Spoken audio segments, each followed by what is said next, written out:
Joe Rogan Podcast. Check it out. The Joe Rogan Experience. Train by day, Joe Rogan Podcast by night, all day. Pumped up with caffeine, straight off the plane and in traffic. Cameron Haynes, ladies and gentlemen. Good to see you, buddy. What's up, man? You fucking literally pushed through all night. Yeah. It was a grind. And then the LA traffic. Oh, dude. There's something about LA traffic that's so frustrating. More frustrating than even no sleep. Oh, yeah, no sleep is fine. I mean, that's gravy. I do that all the time. But even today, I want to get here on time. I hate being late anywhere. I'm a pretty punctual person. And just the traffic. You know, I was honking to the guy ahead of me just to go 50 feet further because he's letting that gap get too big. And I'm like, okay, I'm not going to go anywhere, but I'm going to be 50 feet ahead of where we're at. It's tough. There's something going on here. There's too many goddamn people. I don't know what the fuck LA is going to be like in 10 years. I came here in 94, so I've been here for 20 years now. And when I first came here, it was nothing like this. Nothing like this. Traffic sucked, but it didn't suck like to the point where you're like, this doesn't make sense. This is just unmanageable. There's too many goddamn people. Yeah, it's tough. And you live in Oregon, which is like way more relaxed. You spend all this time in the woods shooting arrows at elk. Yeah. The way quieter, way less people. The good life. The good life. Now we're forcing you to get on that fucking goofy 101 and get jammed up in the boxes of metal and fucking breathe that carbon dioxide. It's worth it. It's worth it to be here. Of course it is. Of course it is, my friend. Good to see you again, buddy. Great seeing you. So what are you doing? You hanging out with Luke Bryan? Listening to country music song? This motherfucker got me hooked on some country music pop songs. Yeah. I know. So we're bear hunting and watching music videos, country music videos, and we're like, what are we watching? Well, our friends John and Jen, we should give them a plug. Living the Dream. What is their website? Is it Living the Dream? Probably livingthedream.com. Hold on. I don't actually have to remember anything anymore. I Google everything. I know, right? Isn't that amazing? Yeah. Living the Dream with John and Jen, right? Something like that, yeah. We'll find it. But anyway, Living the Dream with John and Jen. Living the Dream Productions. Mm-hmm. That's what it is. livingthedreamproductions.com. And those are our friends in Canada, up in Alberta. And that's where we went bear hunting. And these motherfuckers, all they listen to is country music. And all they watch is country music television. That's all you need. So every day there was me mocking it. It's just, some of it is really good. I like a lot of country music. I really do. Like, we had Sturgill Simpson on this week. I fucking love that guy. I don't know if you ever heard Sturgill Simpson. No, I saw your plug though, and I was thinking I'm going to check him out. Oh, he's good, man. He's real old school, like Merle Haggard style country music. He's legit. Classic. I'll play you some later. Okay. But you guys just won't let it go. Like, there was no breakups. It was just every day. It didn't like every now and then let's watch Yo MTV Raps or whatever the fuck. No. It was just country music television over and over again, being surrounded by deer heads. You would think that you were in like Alabama somewhere, but no, we're 2 hours north of Edmonton. Yeah, and what happened? What's the moral to the story? I don't know. Oh, they got me. They got me singing that fucking Luke Bryan song, man. Play it again. Shit. I was somewhere, I forget where it was, and it started coming on. I knew the fucking words. Yeah. And I started humming it along, and I'm like, fucking Cam Haynes, he got me. Yeah. So we were listening to Luke Bryan skinning out your bear. Yeah. And that's just, I don't know. It works, and it's etched in your memory. So. What is it about country music and outdoors people though? Because it's like I always associated country music with the South, but it's a big Canada thing too, like especially northern Canada. I don't know. I think it's just grassroots people, hardworking people, and they identify with country music. Hardworking people can't like AC/DC? No, that's not true. That doesn't make any sense. That's for headbanging pot smokers. Oh, my people. I've got a bunch of my people in various walks of life. My people are confused. They don't know where to go. You got a lot of, you appeal to a wide range. Now bow hunters. Yeah, I'm mixing it up. I always say that I'm the bridge between the meatheads and the potheads. I'm the bridge. I bring them all together. I'm an island. Just bow hunters. Cam Haynes Island.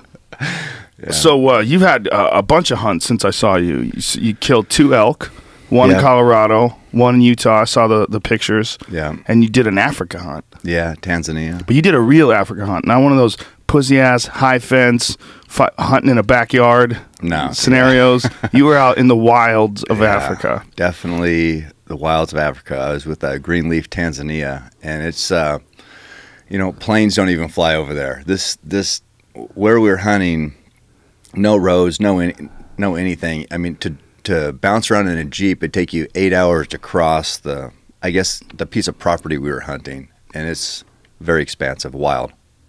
And when you bow hunt in these areas, how often are people bow hunting in these areas, or is it mostly rifle hunting and you just come in and bow hunt? Right. Where I had been, there'd never been a bow hunter there. So bow hunting in Tanzania has only been legal, I think, for 7 years, and so it's new. And when people go there, it's expensive to get there. It's time consuming. The animals are very tough to kill. So nobody really wants to screw around, making it even harder with a bow. But that's where I come in. So I was our first bow hunter there ever. For a lot of people know about the controversy that's going on right now. There's Steve Ranello wrote an excellent piece on this about what's going on in Africa with these high fence operations where people are. It's a lot of it is people seeing like a pretty girl with like a dead animal and then freaking out and going off. And the most recent one wasn't even Africa. Did you see this kid that shot an albino deer? Yeah, and he's getting death threats. Yeah, and it was a nice buck. Yeah, it's a deer. It's a fucking deer. It happens to be white. Who wouldn't shoot it? Yeah, they're like, you can't let it go. You can't let it live. Yeah. So it can become a wood fairy and cure cancer. A unicorn. And invent 6G cellular. No, it's just a deer. It's just a deer. It's a deer that has a rare disorder. 1 out of every 20,000 deer turn out to be albino. I guarantee those coyotes or anything else that would like to kill and eat a deer could care less what color it was. Yeah, or it would have frozen to death, or it would have starved. I mean, there's a lot of folks out there who just have this idealistic view of what nature is. They have this view of nature being this place of peace and harmony, and no, it's a fucking brutal, horrible environment where no one gets out alive. All those animals die, and they don't live past like 7 or 8 years if they're really, really lucky. Exactly. And the idea that there's something wrong with someone stepping in there and killing one of them and getting the meat off of it, as opposed to going to a supermarket and getting some corralled up, penned up animal that's lived its life in hell. It just shows you how goofy we are today. Yeah. No, I know we're talking about Tanzania, and now we're talking about meat, but the other day I put up a picture of me and you with your bear, and just the comments I had from Facebook, and it's just like, one of them that just stuck out to me was, why would you kill a bear? I thought bears were endangered. It's like, they're definitely endangered in cities. They're endangered if I'm around. but no, there's how many bears are there? There's where we were. It's unbelievable how many bears are. That's kind of to your point. People are just so lost. They just don't get it. I mean, the bear numbers have never been higher than they are right now. They need to be managed. They need to be hunted, and people still think they're endangered because I guess they don't see them down here at Starbucks. Well, there's also the anthropomorphizing. That's that expression where you connect human characteristics to animals, like Yogi Bear and Donald Duck and shit like that. Like, these animals are so fucking ruthless. The idea that people love bears is so beyond crazy. While we were there, John's son, John, right? Yeah. John's son is John too, right? What's John's son's name? Yeah, Jonathan. Yeah. Jonathan watched a bear kill a cub, attack this female, kill the cub, ate half of it, then took off. The female came back and finished off her own cub. She ate it. Right. Like, these are the animals you're talking about. These are the animals where when spring rolls around, the bears wake up and they go out looking for cubs. That's what they do. They go out looking to eat cubs. I had Sue Aiken on the podcast yesterday from Life Below Zero show. I don't know if you've ever seen that show. I haven't, no. She lives 200 miles north of the Arctic Circle, And, you know, she was talking about just the bear population in her area and how she was attacked by a bear and, like, really fucked up bad. Wow. Dislocated her hips, cracked her skull. A young male bear attacked her and Is it basically... a grizzly? Yeah. Yeah. Basically, wasn't... It was, she was like, if it was older, it would have eaten me. But it Yeah. just basically kicked my ass and took my territory. Like, Wow. decided it Yeah. took her territory. So she went back and shot it and killed it. Perfect. Yeah, she's a badass bitch. Sounds like it. She lives by herself in the middle of nowhere. She's as Yeah. gangster as they come. Yeah.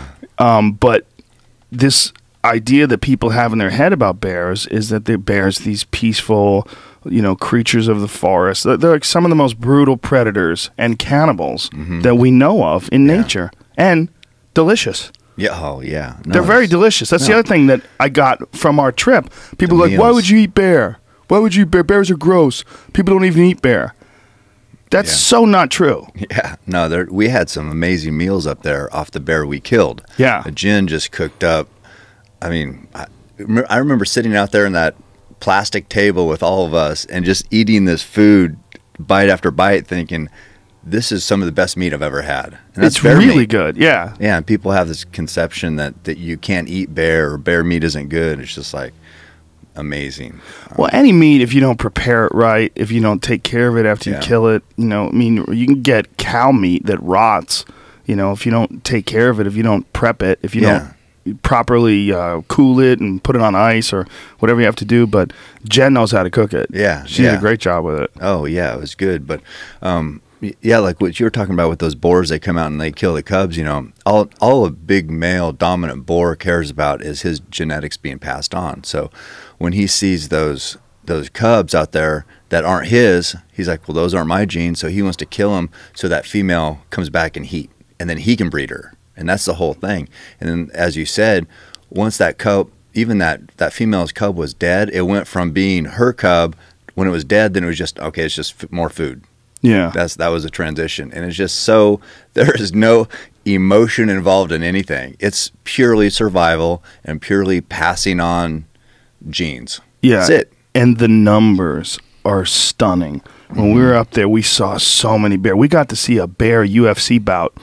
Remember those two bear that were going at it? Yeah. Because the male kept coming back in and the female was trying to chase him off. I mean, Cam and I were on the ground and we're probably like 20 yards from these bears duking it out. Yeah. And they were this one male bear kept sneaking back in. Yeah. He kept wanting to get to where the bait was. And the female was trying to chase him off because her cubs were there. Her cubs ran up a tree. She chased him off and he came back. And she chased him off and he came back. And then she took off and then she's like, fuck this. And she came back in again. And then they started duking it out. And when they're duking it out, they're like, "Rah, rah." Primal. Oh, it's so wild. Yeah, Because, yeah. I mean, this wasn't in a zoo. I mean, they could have just said, you know what, fuck this, let's go eat those people. They're Yeah. right there. And they just could have just made a mad run for us. We would have been fucked. Oh yeah. Well, and you know, you mentioned the bait there, and that's another thing people don't really understand because baiting gets a black eye sometimes for hunting, but up there, it's really the only way to control those bear numbers. There's so many bear, they kill so many moose. The country is so thick, and if you're going to hunt them, you have to bring them to you somehow and be able to kill them. And if you didn't bait, you would probably never kill a bear up there. The only time you would get one is maybe you would get the fall bears that were eating the berries Right. on the Yep. hills where you Yep. could see them. But the thickness of the forest, I compare it to like a box of Q-tips. Right. It's like you're not seeing anything. No. 30, 40 yards in, you're not seeing shit. It's just all trees.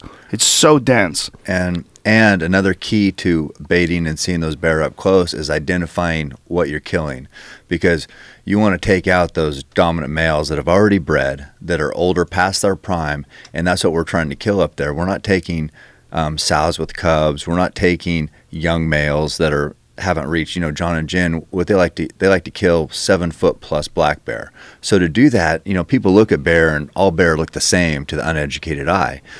Well, when you can see them up close, how we were hunting them on the ground, you get a real good idea of what you're shooting, what you're hunting, what you're going to pass up, and that's a key too. So it's wildlife management at its best, really. Yeah, that's the best way to put it, wildlife management. And the number of people that even hunt other animals are kind of a bit ignorant to it. Like there was folks that Jen was telling us that some local moose hunters were giving her a hard time. And she was like, do you understand that the majority of these moose calves are getting killed by bears? Right. Like the majority. Like, right. Like when they're out of their mother, like that bear smells that and starts looking for them. Yeah. It's like, I mean, and that's nature. That's what happens out there. You can't blame the bear. No, bear's just being a bear. But you can control their numbers and help the moose. Yeah, I couldn't help think about Grizzly Man though when we were out there. I'm like, maybe Timothy Treadwell. I'm like, how fucking I'm making fun of this Timothy Treadwell guy like on a daily basis. Here I am on the ground, standing next to this bow hunting maniac who only hunts on the ground. He doesn't want to go up in tree stands because that's for pussies. I just like being. I don't know. I like that connection with the animal on the ground. It's a connection. Yeah. I mean, and it can be real and it can be very intense as you experience, but there's nothing like it for me. It's very wild. It's very wild. It's a totally different kind of hunting because just the sheer numbers, you just really do see a lot of bear. And John was saying that he thinks in his area where he hunts, there is somewhere between 3 and 8 bear per square mile, which is a lot. I mean, that is a lot of animals. Yeah. Yeah. No, there's, people are used to seeing quite a few deer, quite a few elk, maybe if they live in the right country.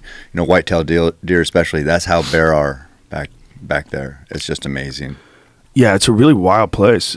Alberta's amazing. It's so beautiful. It's just so thick with wilderness and trees, and there's just so much wildlife up there, so much cool shit to see. Yeah, and that's, to me, that's the big, that's one more draw for hunting is when you're just driving through country and you're just kind of in the cities and you're driving around maybe in a car, you don't get to experience what that country is. I mean, to be out there, to live it, to, when I go to all these places, Tanzania, Alberta, Australia, and I live out there and sit on the ground and see the animals and hunt them one-on-one, that's when you really get to experience everything that country has to offer. And that's so valuable. I mean, that connection has made me who I am, whether I'm killing anything or not, just being there and just being part of the country. It's I don't know, it's amazing.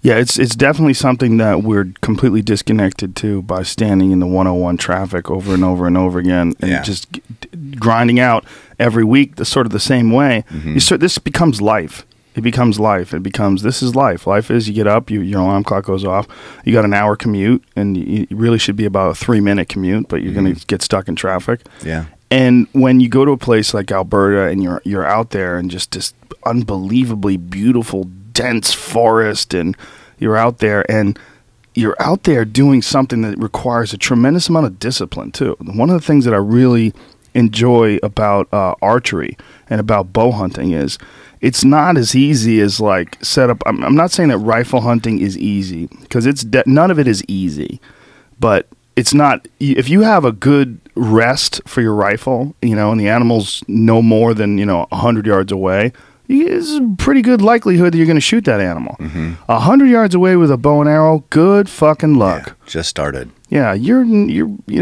most likely you're not going to hit that thing. That's really fucking far. No, that's because I rifle hunted for 3 years before I started bow hunting, and I started rifle hunting. I loved it. I loved the challenge. I still love going out on rifle hunts. I haven't rifle hunted for 26 years, but I just like the hunting atmosphere and environment and working together. But what I noticed when I transitioned from rifle hunting to bow hunting is where the rifle hunt ended, like as you said, 100 yards, 200 yards, where it ended, it was over. If you made the shot, game over. That's where the bow hunt really begins. So you're 100 yards or 200 yards, and now you got to be on your A game. You're now getting from there to the red zone or bow range of an animal. That's where it's difficult. For you, comfortable is like 60 yards in? Is that where it's comfortable for you? I like them at 8 yards if I can. But I mean, I practice a lot. I'm very comfortable. I can make the shot at 60, yeah. It's just a different discipline. archery is. And one of the things that I've talked about with some of my friends that have really gotten into archery is about how the world sort of goes away when you're focusing on that bullseye. It's a weird Zen state. And it really, in that sense, the practice, for someone who has no interest in hunting, maybe you're a vegetarian, I totally respect that, if that's what you want to do. But archery in and of itself is an amazing pursuit, just like for the meditative aspects of it. There's something about archery. I screwed my shoulder up, man. Shooting too much. Shooting too much. I was doing 100, 150 arrows a day. Yeah. After the bear hunt, I got a little fucking crazy, and I developed a little tendonitis in my shoulder. You're a little crazy on the bear hunt. If you recall, I don't know how many bow hunters we had. We had maybe 6 bow hunters up there, but you shot at least double more than anybody else did. I mean, so you like shooting the bow, obviously, but then you ramped it up after that? Yeah, I ramped it up hard. Yeah. I was doing more than anybody because, first of all, I felt like a real obligation to make an accurate shot, and I wanted to be 100% prepared. And I'm a big stickler on preparation, no matter what I do. Yeah. If it's martial arts, if it's comedy, anything I do, I prepare the shit out of things. I'm obsessive compulsive in that way. Yeah. So even like when we were all everybody was hanging around, joking and laughing. I was like, I could be shooting more arrows. Yeah. So I would just go off and start shooting arrows while everybody else was goofing off. I just had to. It's, maybe people could even misconstrue it as being antisocial, but I just had to do it. No. I had to get those arrows in. Yeah. I the way I perceived it was that was it. That was your first ever bow hunt. And you just wanted to do everything you could to really, we're trying to kill an animal ethically and quickly. And so I know you took and take a lot of responsibility in that, and our role as a steward of the land and the animals. And so got to make that shot. It happens so fast. Even if you're hunting bear in a controlled environment, it's with a bow, that is still tough. It's still tough. So, I mean, I salute you for your commitment there and practicing, and you made a great shot on your bear. Yeah, it was perfect. Yeah. It died in seconds, and that's what I wanted. I wanted it to just be and also, it's beautiful having a friend like you who could talk me through all that stuff, who can talk me through the right way to prepare and all the right equipment, having the right bow. People give you a hard time because you shoot really powerful bows, and they're like, you don't need to shoot a bow that powerful. You don't. I'm just retarded. Why would I shoot that? That's stupid. Well, the idea being that the more powerful the bow, the more impact the arrow has, and the more it can penetrate into an animal. It just makes sense. Yeah. But not everybody has Cam Hanes guns. That's what's up.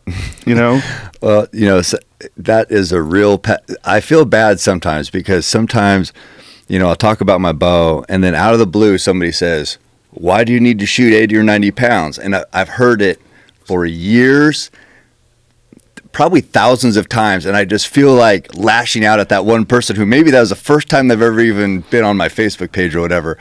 That's what's happened the other day, and I didn't lash out because I don't, I try to respect everybody. I don't, whatever. I just try to be respectful. And so all I said to that guy was, he says he's killed all these animals and got pastures with 62 pounds. Okay. I said, all right, well, what about the guys who shoot 50 pounds? They'd probably say to you, why do you shoot 62 pounds? I shoot 50 and kill my animals. So they would say you're doing too much. And my whole thing is I hope for the best, prepare for the worst. And so the worst is on a big bull elk, you catch a shoulder blade, or you drill a big heavy rib. Or if I'm hunting Cape buffalo, I hit a rib, which is like a 2x4. So I'm preparing for the worst. I hope for the best. If you think almost any bow with a razor sharp broadhead, if it's just hitting soft flesh between the ribs, is going to kill it. You could probably do that with 40 pounds, maybe even 30 some pounds. But you're hoping for the very best situation.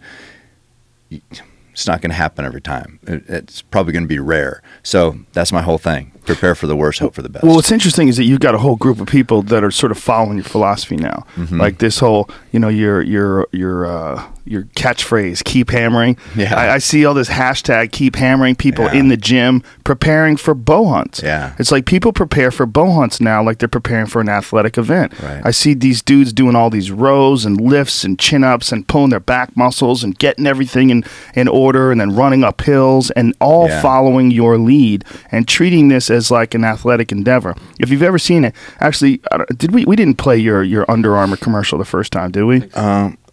Did we play it? The Wolf. Did we play that commercial? See if we did. We probably did. I love that fucking commercial. But that commercial's the perfect, it's like it shows you preparing, running up hills. And that's also part of this bow hunting thing is that you're preparing for an event, as much of an event as a marathon, as much of an event, and maybe even more so, because it's this, people don't like the term spiritual when it's connected to hunting, but there is something that's very spiritual about taking an animal, respecting its life, taking out that meat and then eating it, and this feeling that you have of being connected to this cycle of life. It's a very, very different thing than anything I've ever done before. Anything I've ever done where, especially anything you've ever done where you've eaten meat. Yeah. I mean, if you ever eaten meat from a store or meat from a restaurant, there's a complete wall between you and the process. And the bow hunting part is like one more step closer. Yeah. It's like there's the rifle thing, but then the bow hunting thing is one more step. Yeah. This isn't the Under Armour one though. No, this is Brandon Shockey did this one. That's the training part, definitely. It's a different one. Yeah, there is a different one. There's an Under Armour commercial, but that one's cool to watch too. Yeah. But you could see the amount of preparation that's involved in this. And so, there's a lot of people out there that are like really into CrossFit and they're really into like working out, and you are, and I am. And like I had this dude who was on Fear Factor once, him and his girlfriend, nice folks. They were CrossFit people. And I was like, well, what do you do like with all that exercise? You're just exercising for exercise, like it's good to be in shape and everything. Like, why don't you take up jiu-jitsu or something like that? Go put it to use. Like, see progress in an athletic endeavor. Yeah. Well, one of the best and ultimate ways is hunting, because you're putting that progress, you're putting that athleticism and that training and that all that hard work, you're putting it into this really primal situation where you're going uphill, especially like the elk hunting, which I can't wait to get a part of. Next year. Yeah, we're going to go bow hunting for elk next year. Yeah. That seems to me like probably the ultimate of those. Yeah, I think the thing with elk, for me, that's been, we probably mentioned that before, because if anybody who's going to talk to me about bow hunting, elk's going to come up. That was always the biggest dream, was killing a big bull elk with my bow, and it's so hard. It is so difficult. And I killed a bull elk my very first year of bow hunting. I think I was 19, and I killed a spike bull. Took a long time to do it. But when I said, okay, I want to kill now a mature big bull, 6x6 in the wilderness by myself, that took 8 years to do. 8 years of bow hunting I killed other bulls. I killed some 5 points, a few 5 points, another spike, a 6x5. But it took me 8 years to get that quote dream bull. And to anybody, to I guess a seasoned, I don't know, trophy hunter, they probably wouldn't even have shot it. But it was a nice 6x6, scored about 275 inches, Pope and Young. And it was a wilderness on my own, and that took 8 years. So it's a tough deal. When you have a wilderness hunt on your own and you shoot this animal, you're miles away from civilization. Yeah. You just hike it back in steps, one at a time? Well, with that bull, at that time, I owned, with my buddy Roy, 4 llamas. And so we would train these llamas. And a llama isn't like a horse, but they can pack 60 pounds. So 4 of them, you got 240 pounds of meat you can haul out, or gear, or whatever else. So on that hunt, I had 4 llamas available. The problem was, I killed that bull opening day of the season. We had just walked in with those llamas, with me and the other guys. I was by myself about 10 miles away, because I I like to be by myself. I mean, right now, I just kind of tolerate the cameraman and, you know, if I'm with somebody, but really what I'm drawn to is solo hunting on my own, just because I just like the test of that. So anyway, I was by myself. I killed this bull. It was opening day. I skinned it out, got it hung up, and in that high country, I killed it as probably about over 7,000 feet. So even though it was September and it was warm, in the evenings at 7,000 feet or at night, it gets cool. The air is dry. So if you hang that meat up like in a north-facing timber where the sun stays off of it and it stays cooler in there, and you get up off the ground where the wind can move, you can get what hunters call the meat would glaze over. So it basically cools, glazes over, and I've had, even in early season like that, you could hang deer and elk for 5 days and the meat would be fine. And so what I did with that is I broke that all down, and I'm like, well, I'll go see how the llamas are doing. I packed all the way back. The llamas, because we just came in the day before, were too tired. They're only about 300 pounds, so it's not like they got a ton of muscle. They'd walked 12 miles in with gear, and I knew they couldn't get that bull out. So I waited for these other guys who were hunting 10 miles away from me that night to come back to camp. And I'm like, guys, I said, I killed a bull. If you guys help me get it out, you know, we'll go down to Le Grand. I'll get us a hotel room. I'll buy us pizza, do this whole thing. I was like, would do anything. And so me and 3 other guys packed that whole bull out 12 miles, took it to the meat locker there, and then packed back in. And 12 miles with how big was the bull? It was that first 6x6 bull I killed. So we probably had, I don't know, there's probably 240 pounds of meat, 250 pounds of meat, you know, split up. So, I mean, yeah. That's an enormous animal. So we're talking about like 1,200 pounds on the hoof, something like that? No, that one was probably 800. 800? And yeah. What's the biggest one you've ever seen? The biggest bull I've ever killed was in 2010. It was a Roosevelt bull in Oregon. I was with my buddy, Jody Sear. He called that, or I think he was filming, and then Kevin Akers was calling. Just, we all grew up bow hunting there in Oregon, just, you know, kind of bow hunting rednecks from, I guess, the bush of Oregon. And so we got this bull in, and I ended up killing it, and it was, you know, we're thinking 1,100 pounds. It was just a giant 6x6 old 12 or 13-year-old bull, and that's the biggest bodied bull I'd ever seen. Elk is interesting too because the old animals still taste delicious. Yeah, and I'm not sure why. Yeah, because like deer, you can get like a ruddy old buck that's like a 8-9-year-old buck, and it's like, oof, boy, we might need to throw this one in the steam cooker, well, in a crock pot or something, you know. That was like those, you know, that water buffalo, or a couple of them I killed in Australia. They can get old. The Cape buffalo I killed in Tanzania, dude. That meat, I mean, in Tanzania with that Cape buffalo, we use that for lion bait. I mean, it's just not good meat because those bulls are so old and so tough. And it's just, you know, if you had to eat it, I guess you could. I'm sure the natives there would definitely eat it. Yeah, we just make carpaccio out of it and then chew it like jerky, I guess. Yeah, I don't know. But yeah, like a Cape buffalo steak, good luck, right? Yeah. It's a dense-ass animal. No, but, you know, so I killed a kudu. That was excellent meat. Sable there, beautiful meat. Kudu is supposed to be one of the best, right? Yeah, I mean, and sable too. Yeah.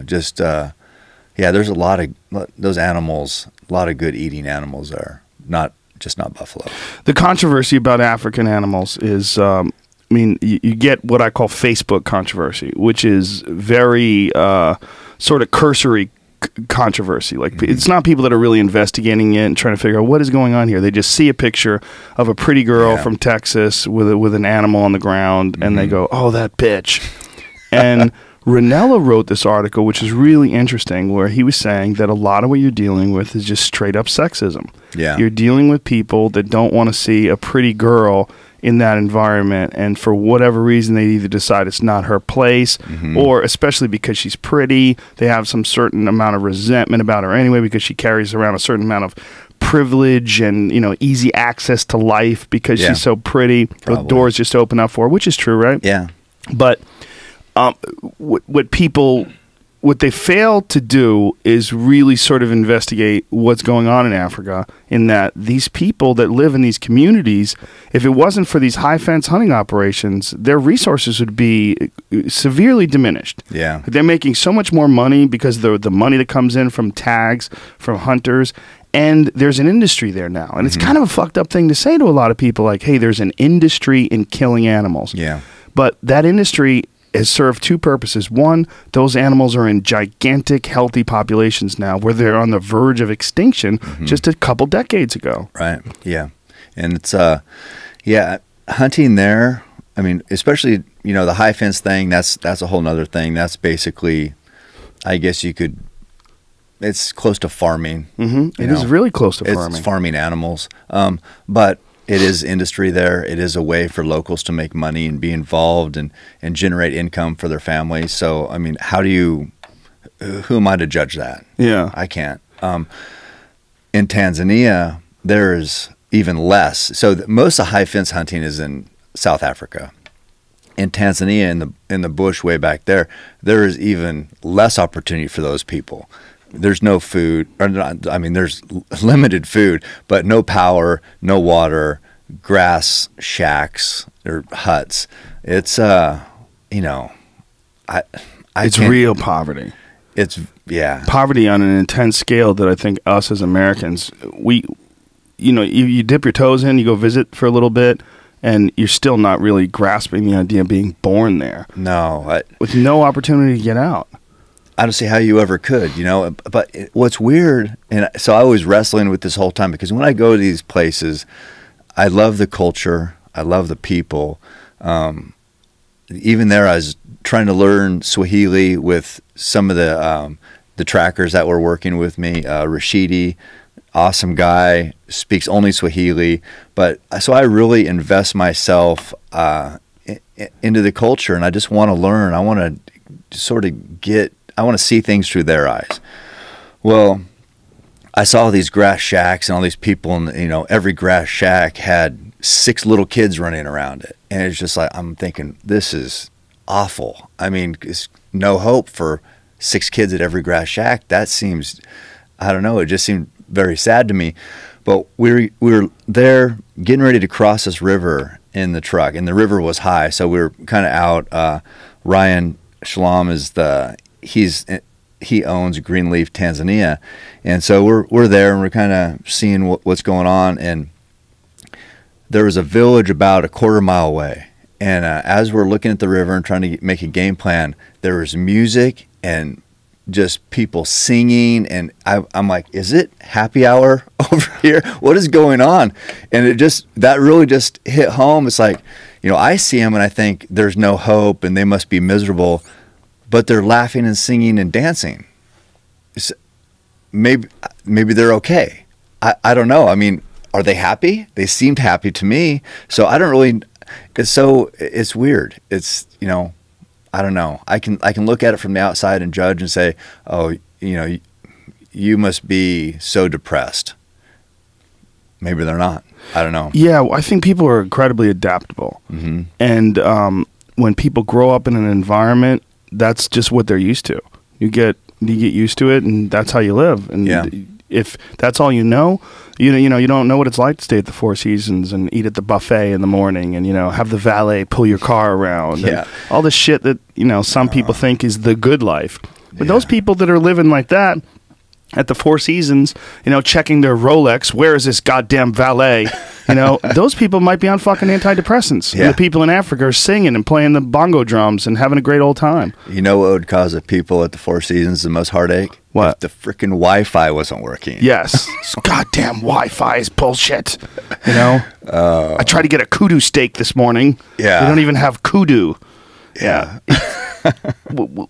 We think that this is the only way to live. I mean, look, life is about friendship, experience, having fun, and staying healthy. Yeah. And whatever those people can do to make that happen, and whatever is in their environment that they can take advantage of, as far as nutrition and being able to take care of their family, they do what they can with what they've got. And that's also something where the hunters help out. And this has often been criticized as just like, oh, people just using that as an excuse, and that a lot of the meat goes to these families in these villages. And it is a huge, huge benefit to them to get fresh protein. Like Brian Stevens that we were talking to when we were on that hunt was talking to me about an elephant kill that they had. They killed an elephant. Now you talk about killing an elephant, and everybody goes, oh my God, you killed an elephant. How the fuck could you kill an elephant? I don't have any desire to kill an elephant, but I wanted to listen to his perspective and see what he had to say about it. Well, one of the things that he was saying was that when you kill an elephant, the village, they all pile in to get a piece of that elephant. Like, it's so welcome. Like, there's these photos of these people with these just great baskets filled with elephant meat, and there's dozens and dozens of people taking this meat away, and this is protein that they would ordinarily not have been able to get. Then you're dealing with the money that this guy had to pay to harvest this elephant, which is a substantial amount of money. I think it's like $30,000 or $50,000. Can be, yeah. And then you're dealing with the reality that in these certain circumstances, in some of these places, they have a population problem. People don't want to think that. They think that elephants are endangered. They are in some places. But Africa is fucking huge. It is a huge, huge, huge continent. So if they have an issue in one area where they don't have very many elephants, it doesn't mean the entire place is, has a lack of animals. No. And, one thing I was fascinated with, we had to deal with poachers when I was back there in Tanzania, and most of the poachers we dealt with were simply what they call as after protein. They're up there, they're killing buffalo, so I say we wouldn't want to eat a buffalo, they will gladly take a buffalo.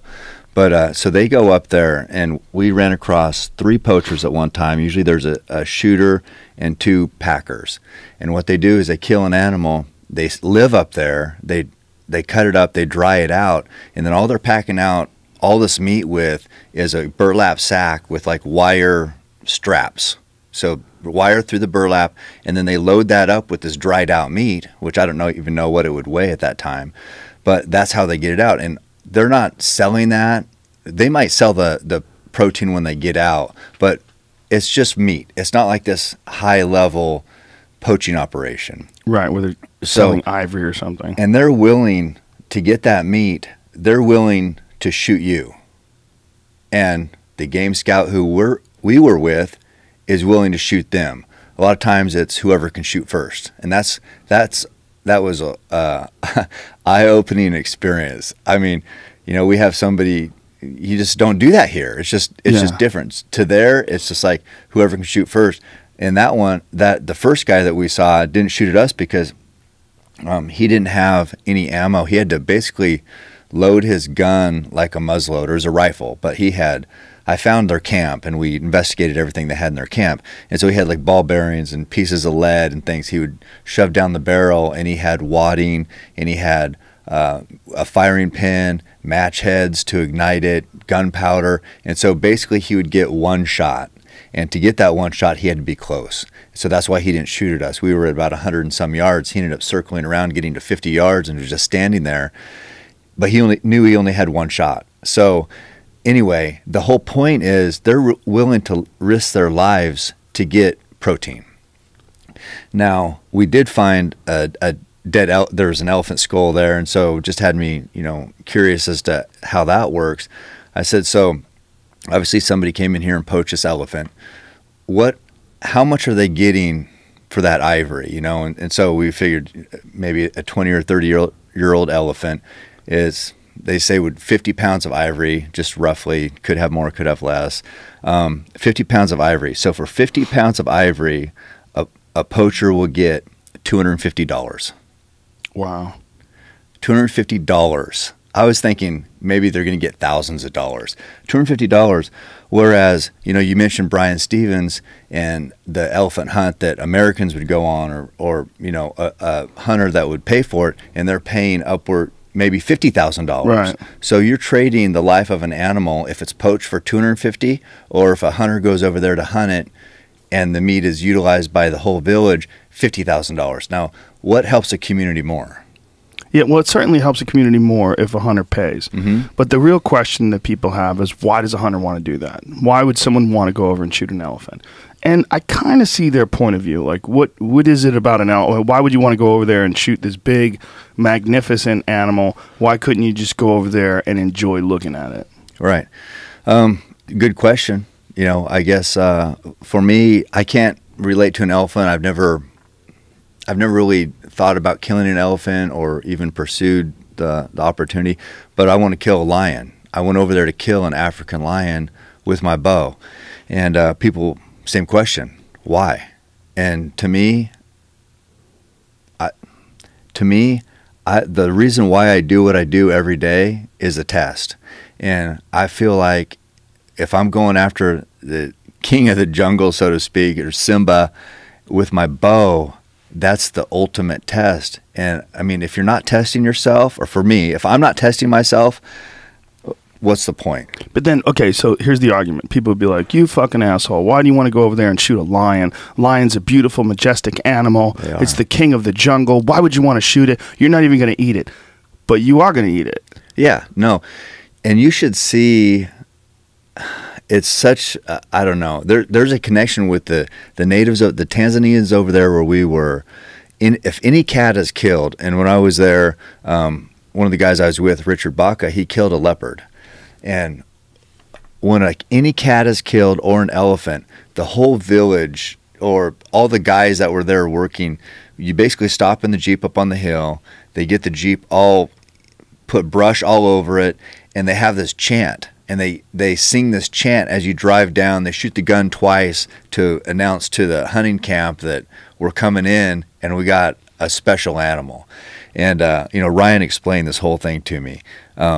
But we got a special animal, and so it's either a cat or an elephant, and they come in, and it's the biggest celebration. When Richard killed that leopard, all the guys there, the Tanzanians there, were singing this chant, and it was so powerful. And they had he sat in this chair, and they were lifted him up in this chair, and were carrying him around the camp.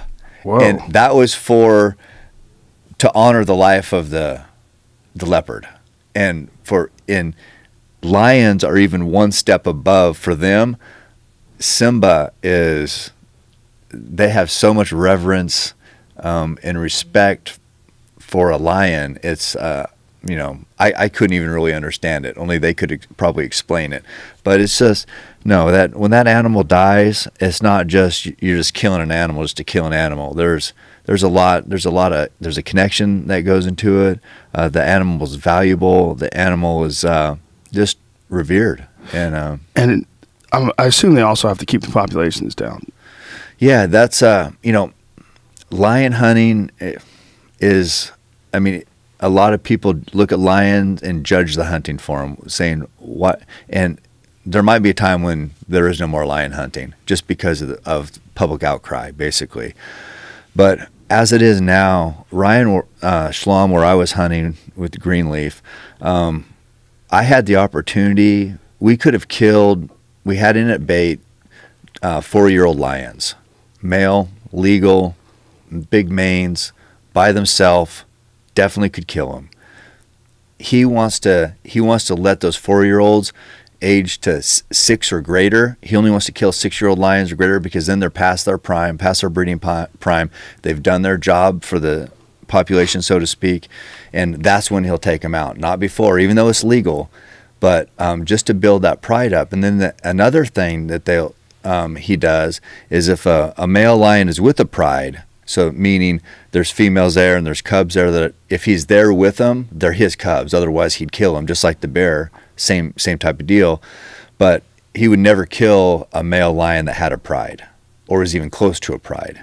Because what that would do, if you killed a male, even though it's legal, what that would do is another male would come in. So the male you killed is dead. Another male would come in. Those wouldn't be his cubs. So he would kill them. So you'd have 2 generations of lions gone. And so part of his management practice there is only old lions, only old lone lions, male lions, and that's it. So you're basically catching a lion at the end of his run. That's it. Once they're not breeding anymore, they've done their job. Basically, the only value they have now is for a hunter. value, but they're a life. They're a life. Yeah. They're a living creature, a majestic living creature. Oh, and that's definitely. That's where people have the issue, right? Yeah. I mean, do you try to look at it from their point of view ever? Do you ever see like the anti-hunting people? Like, anti-hunting people fall into a bunch of different categories. There's people who don't think you should eat any meat at all. That's the super extreme. Then there's people who can respect you eating animals that were raised in an ethical way. Free-range cows, free-range chickens. It's the only way I would do it. That's some group. And then there's people that say, well, I really respect people who go out and hunt their own meat. Mm-hmm. But as you get like deeper and deeper into the categories of people that have problems with hunting, at the very top of that list, which is like the most hated, is people that hunt only for the trophy. Trophy, yeah. And that's what a lot of people think of when they think of elephant. A lot of people think of when they think of lion. Mm-hmm. And I have no desire to shoot anything I'm not going to eat. I never will.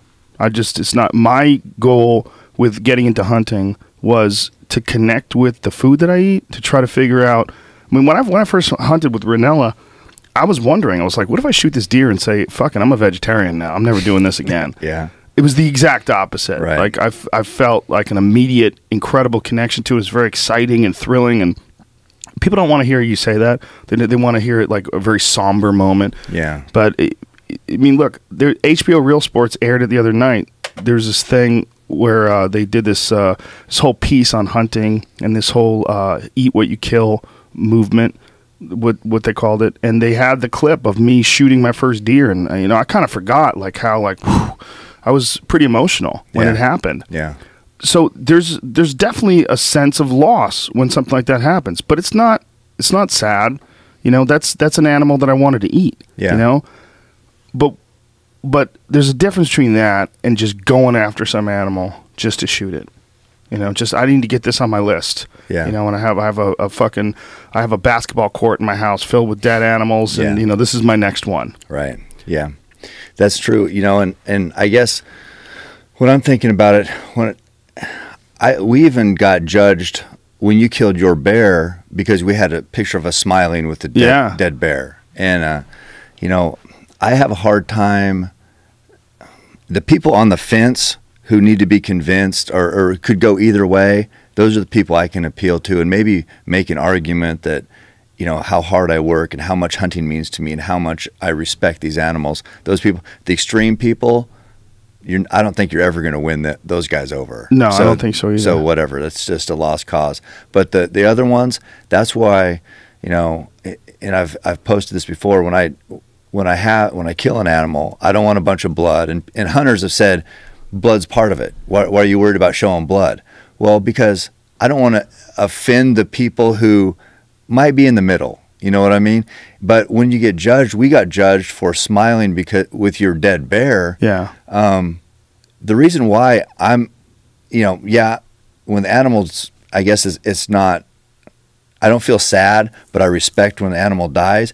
But the smiling part is, I'm proud of everything that went in, how much work is involved and how much sacrifice, when you killed yours, you made. And that's just, it's a celebration. You killed an animal, we're going to eat it. All that months and months of work paid off. That should feel good. Yeah. There's nothing wrong with, hey, we're celebrating this moment. It's such a special, cherished moment. Let's smile. Well, this is the weirdness of modern civilization is that no one has a problem with you smiling when you're eating a cheeseburger. If you look at any Burger King ad, any McDonald's ad, when someone's eating, big smile on their face. Yeah. I mean, you're eating a fucking animal that lived its life in torture. Right. I mean, there's very little possibility that animal was a free-range animal. That animal most likely was corralled up, was fed an unnatural diet to fatten it up, was stuffed full of antibiotics to deal with the fact that it was fed this unnatural diet because it would otherwise get sick. All sorts of indigestion problems, stomach problems. And that's what you're eating with a big stupid smile on your face, and no one bats an eye. Right. I wrote a blog post that I still haven't put up yet because I dealt with so many fucking idiots getting mad at me after I shot that bear. But one of them was this guy at the airport who had seen a picture of us. Oh, when you were arrogant? Remember that? Oh, yeah, that was a lady. This is a good story, actually. Cam and I were on the plane, and there was a gentleman who was the flight attendant that was a little bit light in the loafers. He was perhaps a gay man. Let's just say 100% he was a gay man. A very nice gay man. He was very friendly, and he was really cool, and we were having fun with the guy. We were, you know, he was just being a friendly guy, but he kept complimenting Cam's arms. Cam's a very athletic, muscular man. He works out a lot. He's got a lot of veins in his arms and stuff. And this guy kept calling him muscles, and he's like, you know. Well, how would he say it, though? He's like, oh, muscles. He was so flamboyant. I mean, he was a great guy. He was just super, super nice guy. Don't get me wrong. So anyway, he just kept complimenting Cam, and what do you do? What do you do? He's like, well, you know, work out and stuff. He's like, I bet you do. I bet you do. I mean, it was fun. It was fun. Totally lighthearted. Yeah. So as we're leaving, I said to Cam, I go, if that guy doesn't at least smack you on the ass on the way out, I'm going to be very disappointed. That's all I said. And so we're waiting for our luggage, and this woman came up to me. He didn't, by the way. He didn't. That's really sad. I mean, I felt like you guys had a connection. I kind of tensed up when I walked by because I was getting ready. But anyway. So it was just me and Cam having fun, and it wasn't mean-spirited at all. We were sitting by each other, talking to each other. Yeah, and talking like at this level. It wasn't like we were yelling it out, that guy doesn't slap you in the ass, I'm going to be disappointed. I think he's gay. Big old queer. No, it was us having a private conversation. Behind us happened to be a lesbian. I'm assuming a lesbian and her girlfriend. And when we were waiting for the luggage, the woman started giving me a hard time. She's calling me arrogant. You're so arrogant. I go, how am I arrogant? She goes, that man was a nice man. I go, he's a very nice man. And she goes, I heard what you said about him slapping your friend in the ass. I go, he was flirting with my friend. I go, first of all, it's not arrogant. My friend is a handsome man. It was one-way flirting. Let's not. Yeah. I don't want this. One way. Absolutely one way. We weren't flirting. You were being very, very friendly to him in an I am not gay way. But let's be honest. We look like we could be a couple like brutish gay guys. I mean, there's a lot of those. If you go to West Hollywood, and I presume you don't when you're in town, but if you go down Santa Monica Boulevard, there's several clubs that have a lot of men that are built very similar to us. They also might have beards like we do. Is this about bow hunting? No, it's about gay sex. So, you know, he could have gotten, you know, he was testing the waters. The guy, if you're gay, you never know. Look, you got to think, if you're gay, what is it? They say it's like 10% of people are gay, but I don't even think it's that. I think that's their wishful thinking. I think it's probably like 1 out of 20, let's say 5%. Whatever the number is that people are. I keep looking at Jamie. I don't know why. He's straight as fuck. But whatever the number is, you know, how does a gay guy know whether another guy's gay? You got to ask him. So if he says to you, look at you, muscles, and you're like, look at you. Bam, it's on. You know, you landed in Edmonton, you exchanged numbers, things get popping. How's the guy find out? He doesn't find out unless he talks to you, right? But there was nothing inappropriate the way he was communicating with you. It was just fun. There was nothing inappropriate the way we were joking around about it. Yeah. I lightheartedly said, if he doesn't smack you on the ass on the way out, I'm going to be very disappointed. We were just laughing. Yeah. And this woman read me the fucking riot act. You're being arrogant. Yeah, she was saying I was arrogant, and I go, how was that arrogant? I go, my friend's very good looking. I go, look at him. He's a handsome guy. And she goes, that flight attendant was very nice. He was very friendly. I go, he was very nice. Yeah. I just think you're very arrogant. I go, how am I arrogant? I go, I don't understand how that's arrogant. That I think my friend's good looking? That I'm upset that the guy didn't hit on him? I don't understand. You know, the whole fucking flight. Yeah. The whole flight. He's flirting with you. The whole flight. One way. There's one-way flirting. Thank you. It was just the woman was upset that I made that I was having fun. She wanted to make an issue, I think, in front of her partner. Exactly. I guess. Yeah. Just to put you in your place. It backfired horribly. It did. Because I was mocking her. I was smiling and mocking her. I never got upset. Like, I never said, fuck off, dummy. You know, which is, we're getting close to fuck off, dummy, though. Because she kept saying arrogant. I'm like, look, I'm probably the least homophobic person that looks like me you're ever going to meet. You know? I mean, I'm just not. I don't care. I lived in San Francisco from the time I was 7 to 11. My neighbors were gay, and that formative period of my life, I just was around gay people all the time. And then being in show business, I know so many fucking gay people. I have a lot of gay friends, just gay Tom comedians. Cruise. I don't know that dude, but if I'd be friends with him just to find out about Scientology, I really would. No, so. Anyway, how did we take that hard turn? You're talking about somebody in the airport. Oh, yeah.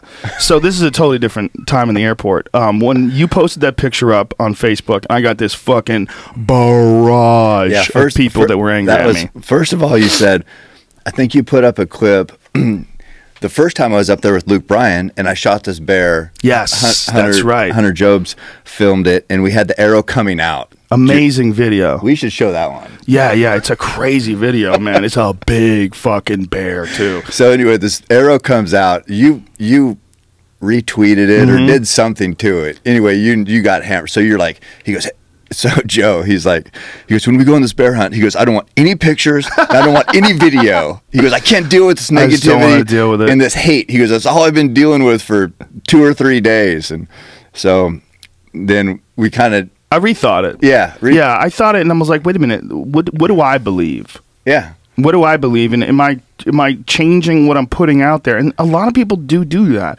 You change what you put out there because you're worried about the negative impact of something that you actually believe in. And I thought about it, and I was like, no, fuck that, man. I don't not believe in hunting. I don't not believe that you should be killing this bear and eating it. There's nothing wrong with it. So fuck it. So you put the picture up, and then woo, the tidal wave of hate just came my way. So I wrote this blog entry that I will eventually put up, and I want to put it up to promote John and Jen too, because I think they're just awesome folks, and I'd love to pump up their business. But this guy came up to me at the fucking airport. Fucking disgusting meatheads. Oh, that was actually the one. That was on the Blaze. Yeah, that was actually in support of me, because I put up a whole series of tweets explaining my position. Yeah, they had that on there. Yeah, that was very cool of them to do that. And that had, did you see that number there? That had 16,000 shares. Yeah. I mean, that got, to me, that whole thing, this whole thing gets the hunting message out. Yes. You know, the right type of hunting message out there. And that's what I'm trying to do. Love it. Love it. But anyway, the guy at the airport comes up to me, and he goes, hey, I can't believe you killed a bear. That's just so beyond fucked up. And I just look down. I go, dude, you're wearing leather shoes. Yeah. You're wearing leather shoes. And he goes, a cow is not a bear. I go, yeah, you're right. When we were there, a bear ate a cub, and then the mother came by and finished the cub off. I told that story that we talked about earlier. Yeah. I go, so I never heard of a cow doing that. So yeah, you're right. Cows and bears are different. The fuck are you talking? This hierarchy of animals that you're allowed to eat. Yeah. I'm not saying you should eat your neighbor's fucking dog, okay? You know, don't eat pets. You know, I love my cats. I love my dogs. I love animals. I'm not an animal hater. But this idea that there's like an animal that is sacred, you know, like some magical phoenix beast. That's what I always hear, that's what they're raised for. Yeah, that's so stupid. That argument is so stupid. That's worse. Yeah. It's worse that an animal is imprisoned its entire life. Right. Its only existence to be slaughtered. is to be slaughtered. When you shoot a deer, and that deer is wandering around eating acorns, and then boom, or with you, you know, the arrow hits him. His life is over in seconds, and his life was 100% wild until the moment it ended. Right. That's a far better existence. Yeah. Far better. Yeah. The moment my arrow passed through that bear was dead inside of 30 seconds. Oh, yeah. We heard, because it's kind of creepy, bears do a death moan. Especially when you shoot them through the lungs, right? They do. And so within 15 seconds, we heard, "Roar," and you know, John and you said, "That's it, you got it. It was perfect," and it was done. Yeah. Within 30 seconds of that arrow hitting it, that animal was dead. Yeah. Lived its entire life, how many years it was alive, and then one moment, and it's dead. And then we're skinning it, and then we ate it that night. And the idea that someone can come up to you and be wearing leather shoes and in some way judge you for killing and eating an animal, and I'm having the hide tanned. I mean, the skin is being treated, so I'm gonna have a rug made out of it. I'm still eating the animal. I feed it to my family. Yeah. I mean, I'm taking advantage of every single aspect of this animal. When you pass by a restaurant, when you pass by a supermarket, every road you drive down in America, pretty much, when you go by a gas station and you see a fucking package of Slim Jims, every animal that has been involved in making those products lived a life, a horrifying existence that is of unimaginable suffering in comparison to an animal that you hunt. Yeah, not turkey jerky though. No. That was pain. They lived a perfect life, right? Turkey. Yeah, they don't even feel it when you kill them. They don't even know. Yeah, no, and then I guess on the polar opposite of that, or I don't even know, with this whole trying to figure out what the heck these people think. I get people, when you killed your bear and I had that up there, people were posting messages on my Facebook saying they were going to kill my daughter and put her head on the wall. Whoa. Is that how do people get there? Yeah, they get there. Well, there's a lot of people involved in what's called the animal liberation movement, and it's so intense that there are folks that break into restaurants and steal lobsters and let them loose back in the ocean. Oh, God. These motherfuckers don't understand that the reason why people are here today is because your ancestors ate animals. If we were all just eating grass and fucking berries, we would still be jumping out of trees because leopards are attacking us. We literally wouldn't be here. Right. The human beings, one of the main contributing factors to the growth and development of the human brain was the fact that we changed our diet from a plant-based diet to a meat-based diet. So the human intestines changed, our whole digestive process changed, and it freed up resources that allowed the brain to grow and develop. And this is like accepted scientific fact. Obviously, I'm a fucking idiot, so when I'm telling you this, it's not based on anything I truly understand. I'm basically repeating things that smart people have figured out. But that is what they figured out. I mean, that's a main scientific point when it comes to the development of the human brain. Yeah. So that's why we're here, dummy. You know, we're not here for tofu, all right? And by the way, they've also been proving over the last decade or so that plants have much more understanding of their environment than we ever gave them credit for. And just because they don't have the ability to communicate with us, they don't scream when you pull them out of the ground, or they don't try to get away when you go reaching for a turnip, doesn't mean that they're not a life form that reacts to its environment the same way an animal does. When an animal, turns its ears up and looks around because it thinks a predator is coming, that's a natural reaction. Plants have natural reactions too. Plants develop toxins in order to discourage predation.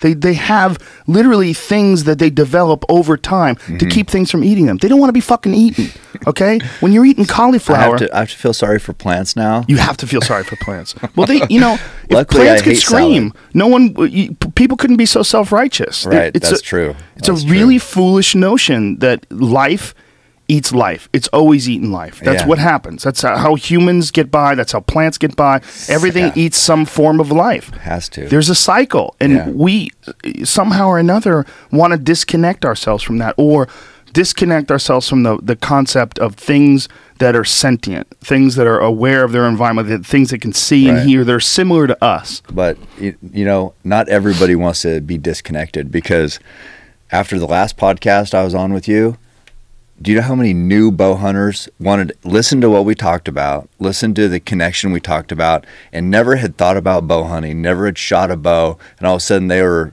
at their pro shop, or they wanted to learn more. I mean, I've had guys who said, I think it was yesterday, this guy sent me some messages. He goes, I hadn't heard of you before Joe's podcast.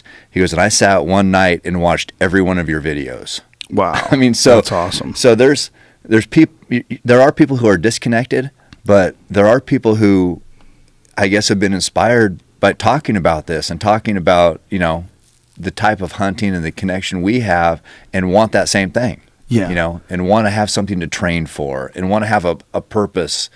Like you said, why are you in shape? Are you competing? My purpose is to be the ultimate predator, to be the very best at what I do, and other people are interested in that too and finding out what that's about.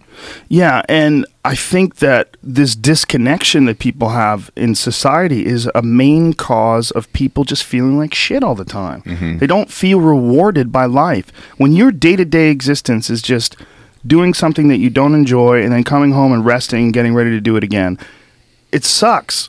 When you have something that you enjoy, whether it's bow hunting or any sort of hobby, any sort of existence, and any sort of discipline or practice, you work towards something and you get a reward for that work. Right. It feels good. Sacrifice, reward. And then there's another notch that is above that, is this sacrifice, work for something, achieve the results, and you actually live off those results. You're eating it. Yeah. And that's a very primal thing, man. Powerful. But it doesn't mean we're less evolved. This is what people have to get into their mind. Release all your preconceived notions of what a hunter is. These rednecks just out there torturing animals, these psychopaths. Release all those preconceived notions and take in the concept of wild, of what wild is. Just to be out in nature and watch all these things run around, watch animals chase after each other, watch this natural process that gives zero fucks if you're there or not there. And then realize that this can be your source of sustenance. You can live in that world for brief moments in time, train for it, prepare for it, bring back that protein and live. And live a healthier life too. You know, that I think that if that fact right there, what you just explained, affects every minute of my life, every day. I mean, because that's basically, I'm known as a bow hunter, the bow hunter, whoever, this guy who does whatever. So that's had such a powerful impact on me. That's all. I mean, it's not all I am, but it's a big part of what I am. And that's what I always say. I always say, well, bow hunting's changed my life. And I see these people who message me and because of your podcast, and they want that same. Could it impact my life that same way? Could it give my life that type of meaning? And I do want to address one thing. People talk about, hunters being rednecks or barbarians or heartless or this or that.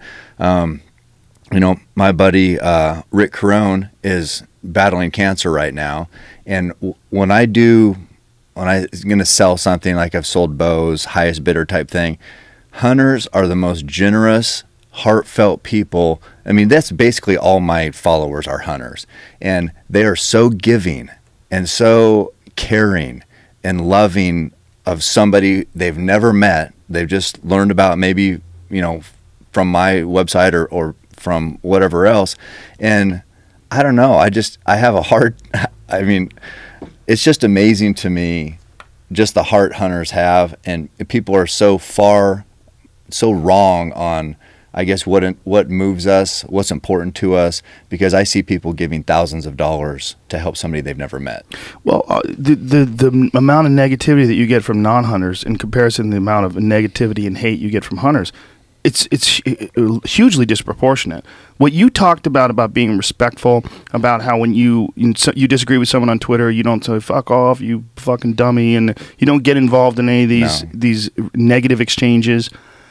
Because of that, you attract this very positive following. And I've been to your Facebook page, and I've read the comments when you put something up on Instagram, and it's an incredibly positive group of people. Yeah, incredibly positive, and also people that recognize the rewards of this lifestyle and recognize the negative impact or the negative opinion that a lot of people who don't understand it have. And so they feel connected with each other in sort of solidarity against what they perceive to be these ignorant people that judge them. Yeah.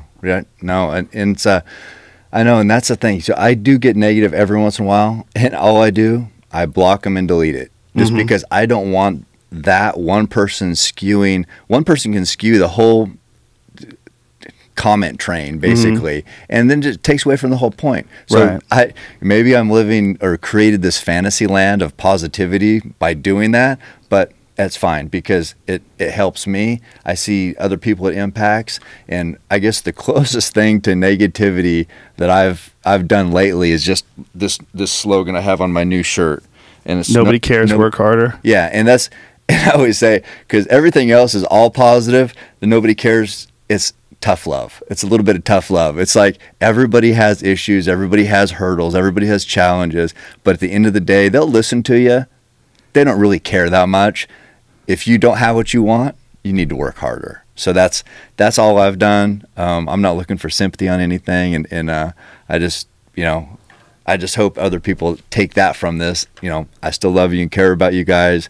We just need to work harder if we don't have what we want. Well, that's you, dude. You're that guy. Every time we were in camp, you were out there running. You went running basically every day in fucking Alberta. You put in the work, man, and that's why you become successful at what you do.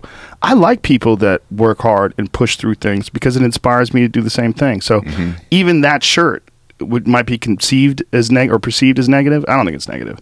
It's inspirational. It's like people need to hear that shit. Just get your fucking ass out of people. Love to find an excuse. Oh, my fucking hangnail's really bugging me, man. I can't lift. Yeah. Just get out and do something. I mean, that's why that Just Do It campaign was so powerful for Nike. Yeah. Because just do it is really what you need to hear sometimes. Yeah. Just shut the fuck up and go to work. Get it done. I read the Rock's tweets in his Instagrams. Oh, yeah. Because that guy will fly into somewhere at, 4 o'clock in the morning, and he's at the gym at 5, and he takes pictures, and he's fucking killing it every day. He's a stud. Yeah, and that's why he looks that way. Yeah. I mean, you see him in that movie, Hercules? I haven't seen it. You don't get that way by taking the day off because you have a hangnail. You get to look like that. Possibly because of some artificial enhanced supplements. I'm not saying it might be a little supplement. But there's also a lot of hard work involved. No doubt fucking about it. You could take all the steroids in the world. Your body doesn't grow like that. No, it grows like that from hard work, period. Yeah. And a little bit of steroids. And hard work is a magical ingredient. If you could apply that magical ingredient to almost everything in life. And hard work also comes with hard thinking. Hard work, everybody likes to think of as being like, oh, you just grunt and put in the effort. No, hard work is also preparation, thought process, understanding, and that is a big part of hunting as well. It's not just about, it's really hard to get up that hill, get to that 7,000 feet elevation where those elk are. No, you got to understand the wind. You got to understand the behavior of these animals. You got to understand what's going on in the rut. What is this bull elk attracted to? Are you going to attract a bull by pretending to be a cow, which he wants to have sex with, or are you going to be a bull, which he wants to challenge? And you got to know what to do, what to do when. I'm amazed at how much knowledge is involved in hunting and how much information. Like Steve Ranella is a goddamn encyclopedia. I need to get you two together. Yeah. I want to do. He's a lot smarter than me. He's a very educated man. I'm mostly just a bow hunter. You guys would get along great, though. What we need to do is when we go next year, when we go bow hunting for elk, we should do it for his show. Yeah. It might be a few extra people, though. Might be a pain in the ass. I know you like to roll solo. It would be a huge pain in the ass, but it might be worth it to get you two together. It'd be really interesting. I think you guys would get along great. But he's really opened my eyes to how much information is involved in hunting. Yeah. I mean, how much knowledge, how much you have to know. Especially, he's doing it all year round, so he's constantly aware of the cycles, the breeding, mating, food patterns, all the different things that you have to pay attention to about each individual animal. Yeah. There's just a lot going on there, man. And it's a rich, intense world. Yeah. No, it's so far removed from, we probably addressed it the last time, but the Bubba hunting stereotype of driving around, drinking beer, shooting from the truck. That's still out there, right? But that's out there with everything. I mean, I get that with the UFC. People are like, oh, yeah, UFC, great. What are you doing, man? You fucking hanging around with a bunch of assholes beating the shit out of each other. Look, come to jiu-jitsu class with me. You'll meet some of the nicest, friendliest people, and a lot of them are nerds, okay? Yeah. A lot of my friends from jiu-jitsu, if you looked at them, you would say, oh, that guy's like a nerd. He's like a nerdy guy. Man, a nerd will fucking strangle you with his legs. It's what it is people that really get into something that is ultimately very rewarding. And I think it's ultimately very rewarding to accomplish something that's difficult to do. And it's something that's missing from a lot of people's lives. A lot of people are doing something that's easy to do, and they're looking to take coffee breaks, and they're looking to take a nice long lunch break, and they're looking to take a newspaper into the John when they take a shit because nobody can say anything. Hey, I got to go to the bathroom, man. What do you want? And there's a lot of people that are looking. Newspaper? People They take got newspapers their in the bathroom. phones. That's true too, right? They fucking run out of batteries on the toilet. Nobody reads papers. That's true. Some people do, man. Brian Callen still reads a newspaper. Every time I'm with that motherfucker, he's got the New York Times. I like especially if someone's looking. I like having a paper at breakfast. I'll say that. Hey, so this is one thing I forgot to ask last time. But so my kids are big, typical regular sports fans, like NFL. Of course, I like MMA. I like UFC. So they're like, Dad, do you think a UFC fighter, just like, say, somebody like Chad Mendez, who's fighting Jose Aldo tomorrow night, yeah. Tomorrow for the title. Love Chad. He's Awesome a bow dude. hunter, by the way. Killed his first elk this year. I know. He's a stud. But so say Patrick Willis, who's this huge 240-pound linebacker, who would win in a fight? Chad. Totally. 100%. 100%. And so that's hard to explain because what people, or my kids anyway, see is this huge, jacked, giant guy, NFL, and then Chad, who's what is he, 155? He walks around probably 160, fights at 145. Okay, so why would he beat him? Well, he definitely doesn't have to win. Like, it is possible that the NFL guy could pick him up and smash him. Just drop him on a rock or something like that. Because you're dealing with 100 extra pounds of alpha male testosterone and bone and aggression and Mexican supplements.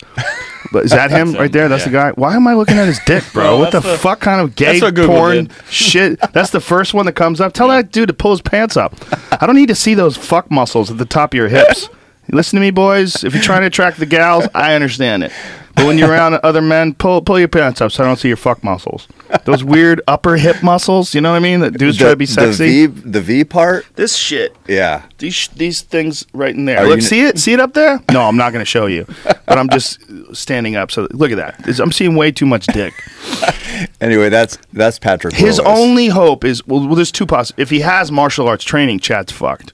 If that guy's he probably doesn't. If he's like a brown belt in jiu-jitsu and he knows how to kickbox, Chad's fucked because he's just too big. Right. But if he's just a regular dude with no martial arts training at all, that's what I'm assuming. Chad's gonna get his back. Oh, okay. Choke him out. Yeah, he'll have to choke him out. He's not gonna knock. He might knock him out. Chad hits pretty fucking hard, but he's gonna have to hit him perfect. You're dealing with a much larger skull than Chad's. Right. And you're dealing with Chad's size hands compared to his hands, which probably are as big as my fucking laptop. You know. Right.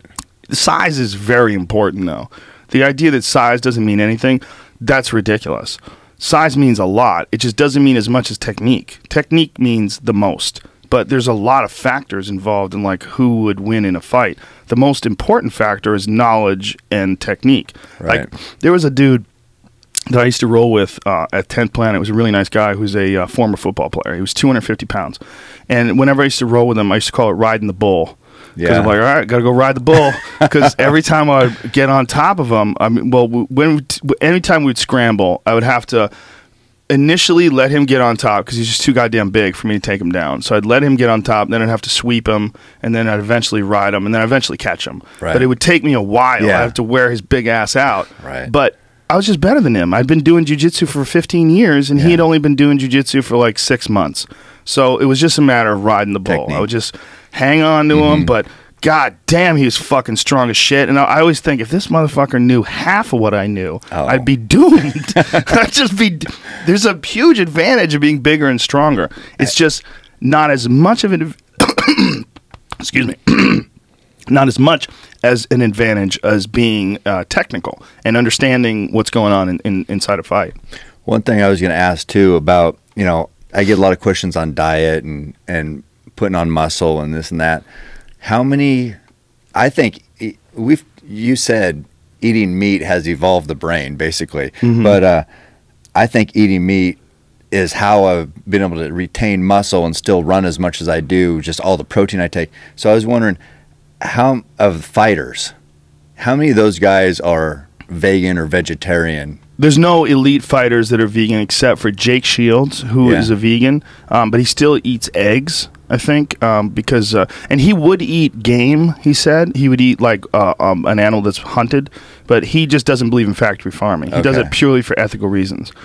But Jake, although Jake is fairly elite, he was cut from the UFC. Now he's fighting in a smaller organization because he couldn't beat the best of the best guys. You know, he just lost recently to Hector Lombard. Who knows how much better Jake would be if he existed on a diet of black bear and elk? I mean, I don't know, man. Probably a lot better. Who knows? So if you want to make the UFC, you better eat meat. I don't know. Jake is really fucking good. He's a really good grappler.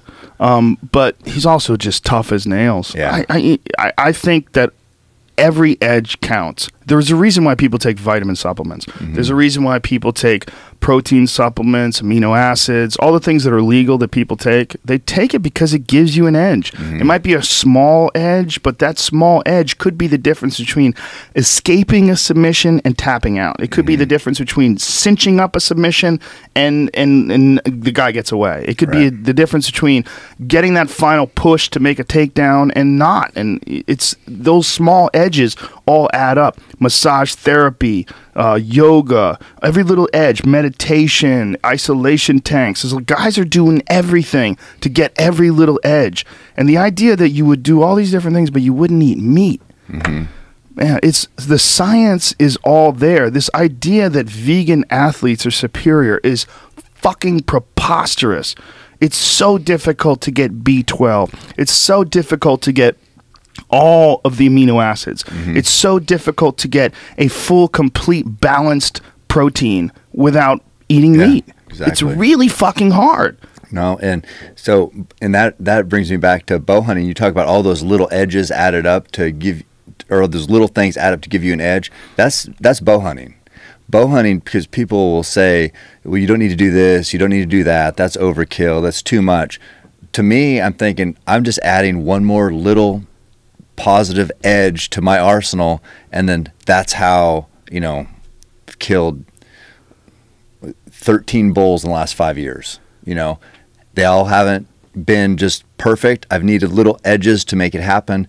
And so that, to me, fighting is a lot like something as difficult as bow hunting. I think there's a lot of ego involved. You know, there's a lot of people that don't want to think that they're not putting in as much work as you. So they're like, you know, oh, this guy's meathead, and you don't need to pull that much weight.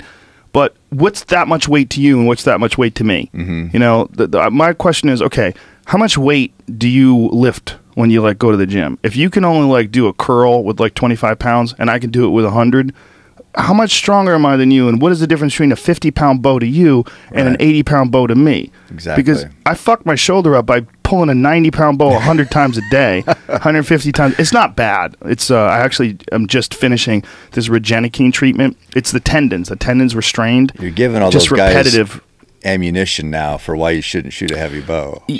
Well, you know what? If I worried about injuries, I would have never done anything. Right. I mean, I've had 3 knee surgeries. I had my nose fixed. I'm full of fucking surgeries. That's what guys say to me, because, you know, I run, basically I do the same thing every single day, my training.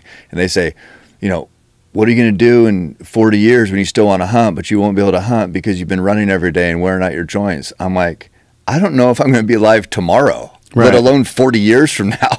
I'm going to worry about tomorrow, and today I'm going to give my best. Well, people are always looking for some negative, man. They're always looking for something they could point at you that makes you less than them or makes you less than you think you are. People look to diminish. Look, I look to diminish. I'm a fucking comedian. That's what I do. I point holes at things. I look at shit and I go, look at this stupid bitch. Don't do that right now. That's now, my please. thing. But that is what I do. So I understand the mindset, but it's a very disempowering mindset to instead not be inspired, to not be inspired, to just poke holes at things like, you don't need 80 pounds. How about you just be inspired to go? How about you doing a little bit of exercise? How about you not worry about a guy who's obviously far physically stronger than you, who only pulls an extra 20 pounds of weight? Right. It's really not that big of a goddamn deal. Right. Like, it's an ego thing, I think, in a lot of guys. The crabs in a bucket was one of our most popular stories from the last time. Yeah. But so that's still, I guess, always going to be out there. It is. It's always going to be out there. I'm fascinated by the technology involved in bow hunting too. I mean, in the back here we have one of those radar things. You shoot an arrow through chronograph. the chronograph tells Yeah. you the exact speed of the arrow. Yeah. And that was another thing that like I had to learn that I thought was really interesting. The spine of the arrow, how stiff the arrow is, how many grains the arrow weighs in relationship to the bow, in relationship to the speed of the arrow. Then you have to calculate all that and put out a sight tape, and that's how you figure out. Well, the guys at the bow rack made me a sight tape for the Carbon Spider, and it's fucking amazing. Yeah. It's so dead on because mine was all goofy. The last one that I printed up myself, there's like a lot involved in you learning how to basically do have this to right. be a scientist to Yeah. do that. No, that's we do have to give a plug to the bow rack because we have such Springfield, Oregon. We have such an advantage having bows set up by professionals, guys who do it every single day. There's a lot of guys in small towns throughout everywhere that can buy the same bow, buy the same arrows, buy the same everything. The bow is not set up correctly. It's not tuned, and it's just not going to perform. So we know when we go out, especially because I'm at the bow rack, I paper tune my bows. We put it in the Hooter shooter, which is a machine that shoots your bow for you to tell you whether the bow's set up correctly or there's some human error involved. So basically at the end of the day, when we go hunting, we know the bow is at the top of its capability, and any error is us. So then if I can control my errors, arrow's going to go right where it's supposed to go. And that's also with using, Hoyt bows. Yeah. Best bows out there as far as I'm concerned. And you're right, the technology is just fascinating. Yeah, these Hoyt bows are just incredible, man. The Carbon Spider Turbo that we used when we were in Canada, you're talking about a bear. I mean, 250 plus pound animal. This arrow went straight through its body and went so deep into a log that I had to break it off because I couldn't get the broadhead out. Right. And that arrow is sitting up on the wall in my office. Yeah. I mean, it passed clean through this animal like that. Like butter. And there's a giant difference between that and what you think of as a bow and arrow that, like, from the Boy Scout days, when you would shoot those little shitty recurve bows, like 20-pound pull or whatever it was. They just don't have the kind of impact that these bows have with the cams and the technology and the way they engineer these risers. I mean, these things are incredible pieces of work and engineering. Well, and let's see, what did I just get? I just got the brand new Nitrum, and actually I brought it. It's sitting over there, and you just asked when I walked in, you're like, why'd you bring your bow? I'm like, because I take my bow everywhere. Why wouldn't I bring it? I need to keep that thing in my sight. So you bring that when you go on the road and you set up targets places. And go meet, like here. People say, no, I'm going to be in LA, so they want to shoot and where are you going to shoot today? Are you going to shoot somewhere today? Yeah. No, where are you going to go? There's guys. Well, there's 3 people here who have places that they shoot. So I don't know if it's a range or if it's their house, but they've all invited me to meet up. I'm going to meet up with at least one of them. Maybe they'll all be there, and we're going to shoot bows. And one of them is going to be that flight attendant. He's going to be waiting for you. He's going to be wearing Velcro underwear. Japanese he probably is from here. Slippers. Chances are he is from California. What are you trying to somewhere. say? Everyone's gay in California? Is that what you're trying to say? How dare you? How dare you? That's cool, though, that you have this sort of connection with fans. I know you do a lot of those Cabela's openings or Bass Pro Shops, whatever it is. Which one is it? Both. Both of them? You do both of them? Yeah, I do appearances at both. And when I go, I just, like I said, I like the positive atmosphere. I like the camaraderie. I like to see people working. So I'll say, hey, I went to Alaska, and I said I did the Bass Pro Shop grand opening in Anchorage, and I said, let's go run some mountains up there. So I met up with a couple guys, did 2 different runs, and we hammered out some tough mountain runs, and it just was soaking wet, freezing, and never felt more alive. That's so awesome. It's cool, too, that you connect with people like that, because that's also what I saw when we were in camp in Alberta. All those guys had come into that camp that week because they knew that you were going to be there. They wanted to hunt up during that week. And what a positive group of people. Oh, best all guys those guys. ever. I'd never met any of them before.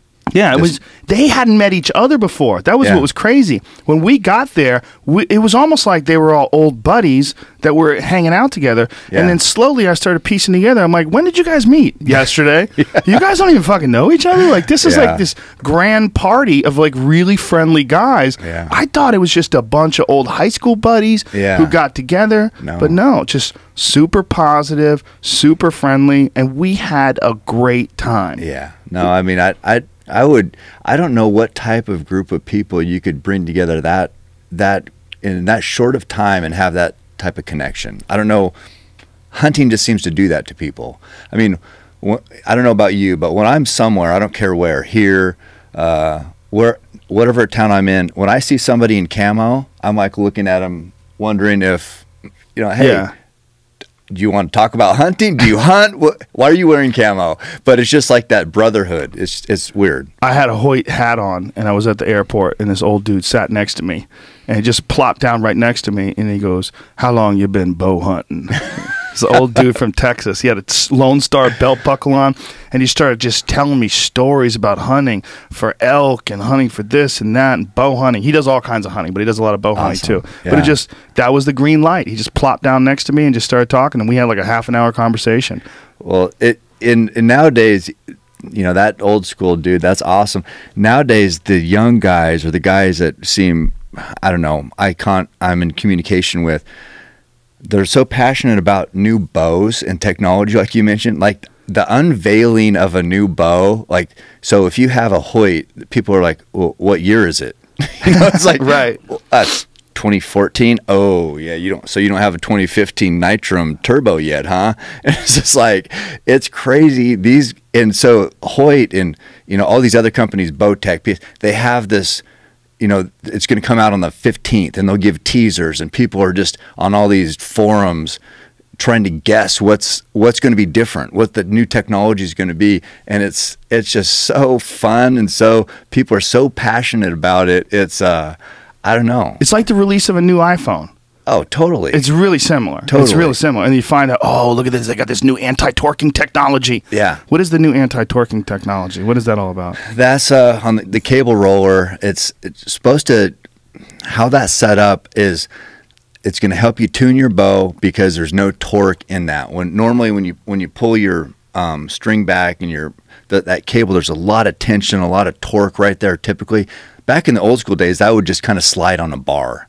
And now Hoyt has come up with this system, the anti-torquing technology, where there's no torque on that. And how they've designed the riser is it's just helps all the tuning issues, the performance of the bow. That's the anti-torquing is one part of it. The riser design is another part of it. All the little tweaks they make, it's just making a sweeter, smoother shooting bow that tunes up quicker.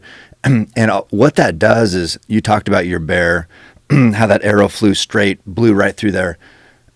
For that to happen, is that arrow has to be just flying perfect, and all that plays into that. And that's how you get those clean, quick kills. And if you're shooting targets, that's how you get every arrow in the X. And so it's all those little things. Like people will say, actually, I shot the bow, and speed wise, it was a little bit slower than the Carbon Spider Turbo, is 3 feet per second slower.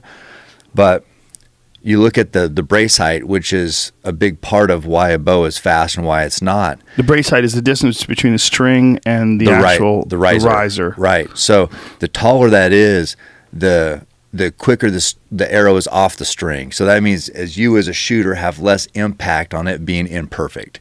The shorter it is, it's going to be on that string longer, and then it finally comes off right when it gets close to your hand and that riser there. And so because it's propelled for longer, it's going to be faster. But you also have more time to drop your bow arm or flinch or do whatever, wrist torque, this or that. And so it's generally a less accurate arrow. So my new bow is a little slower, but it's got a taller brace height. So meaning it's more forgiving. 3 feet is pretty nominal, not that big a deal, but it's so sweet shooting. I mean, I went down there, and tuning a bow used to be this whole elongated process, and it would take sometimes days to get that thing shooting through paper right and get that arrow flying right. And it's like, is the arrow under spine? Am I torquing my wrist? Is having my thumb behind my neck affecting all this stuff? Now I go down there, it was like 2 shots, perfect.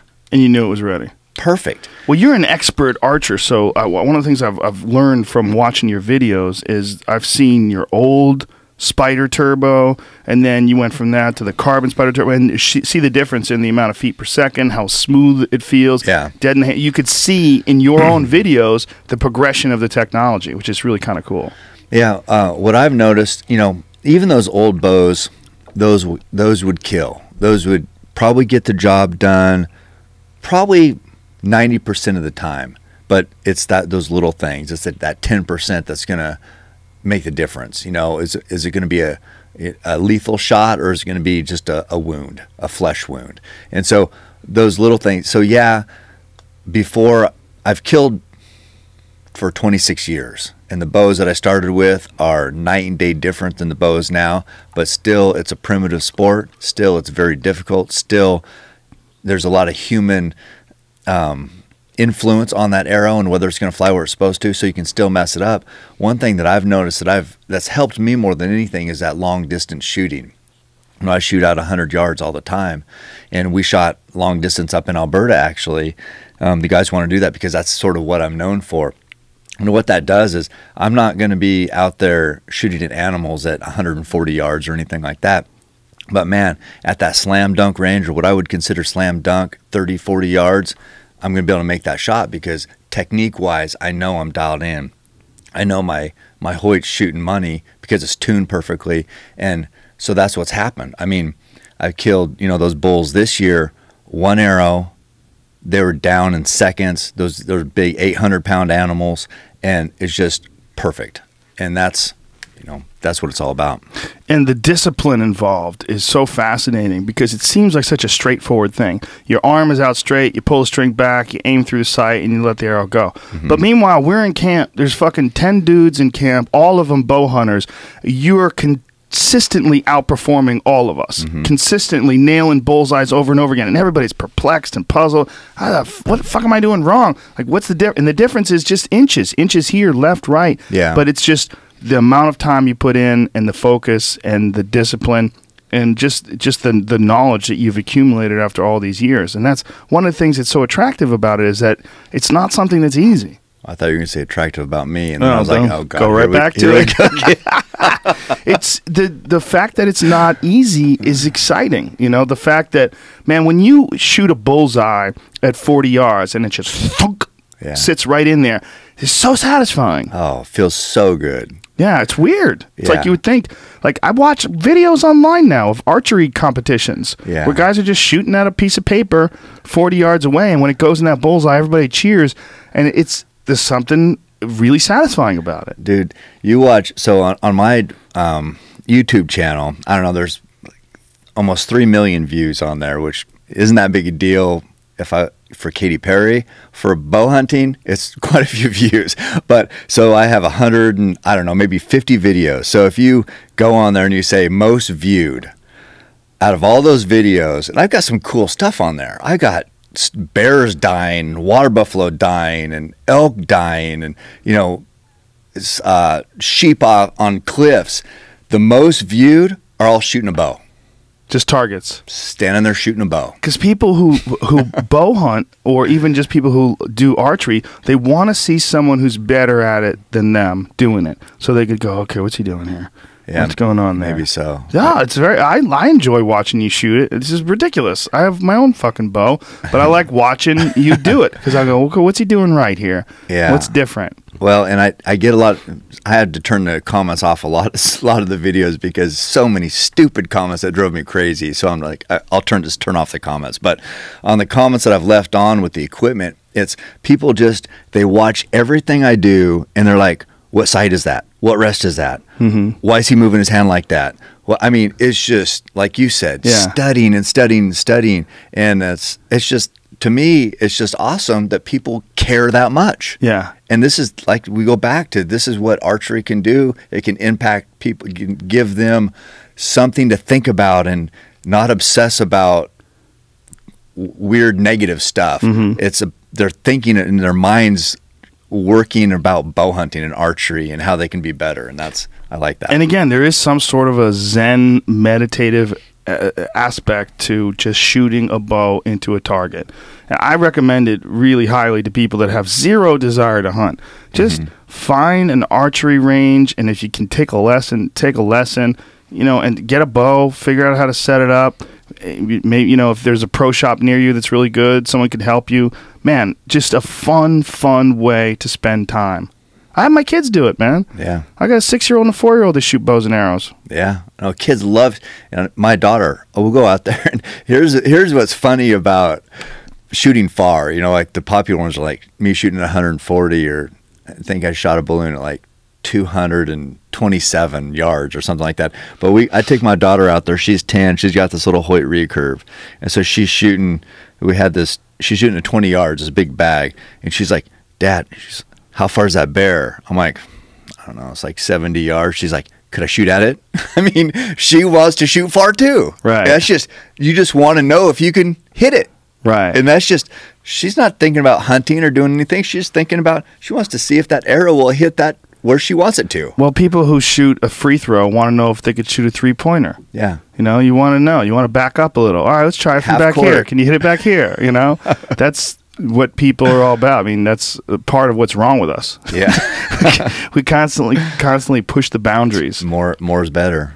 Yeah. What are your thoughts on crossbows? What do you think about crossbows? To me, I mean, I've never even shot a crossbow, but what I know about them is you don't need to practice at all. Basically, once it's sighted in, it's like a rifle. I don't like crossbows during bow season. If people want to use a crossbow, that's fine. I have nothing against crossbows. I don't think they should be allowed in bow season because it's different. We talked about the discipline and the commitment and everything you need to be proficient with a bow. You don't need that with a crossbow. Walking Dead's got everybody crossbow happy. Yeah. That dude on The Walking Dead fucks everything up with that crossbow. No, but dude, Daryl, imagine what he'd do with a Hoyt. I mean, are you kidding? He shoots that crossbow and it goes 6 inches in some rotten zombie. Right. A Hoyt would go through 10 rotten zombies. Well, do they have a lighter arrow? Is that what it is?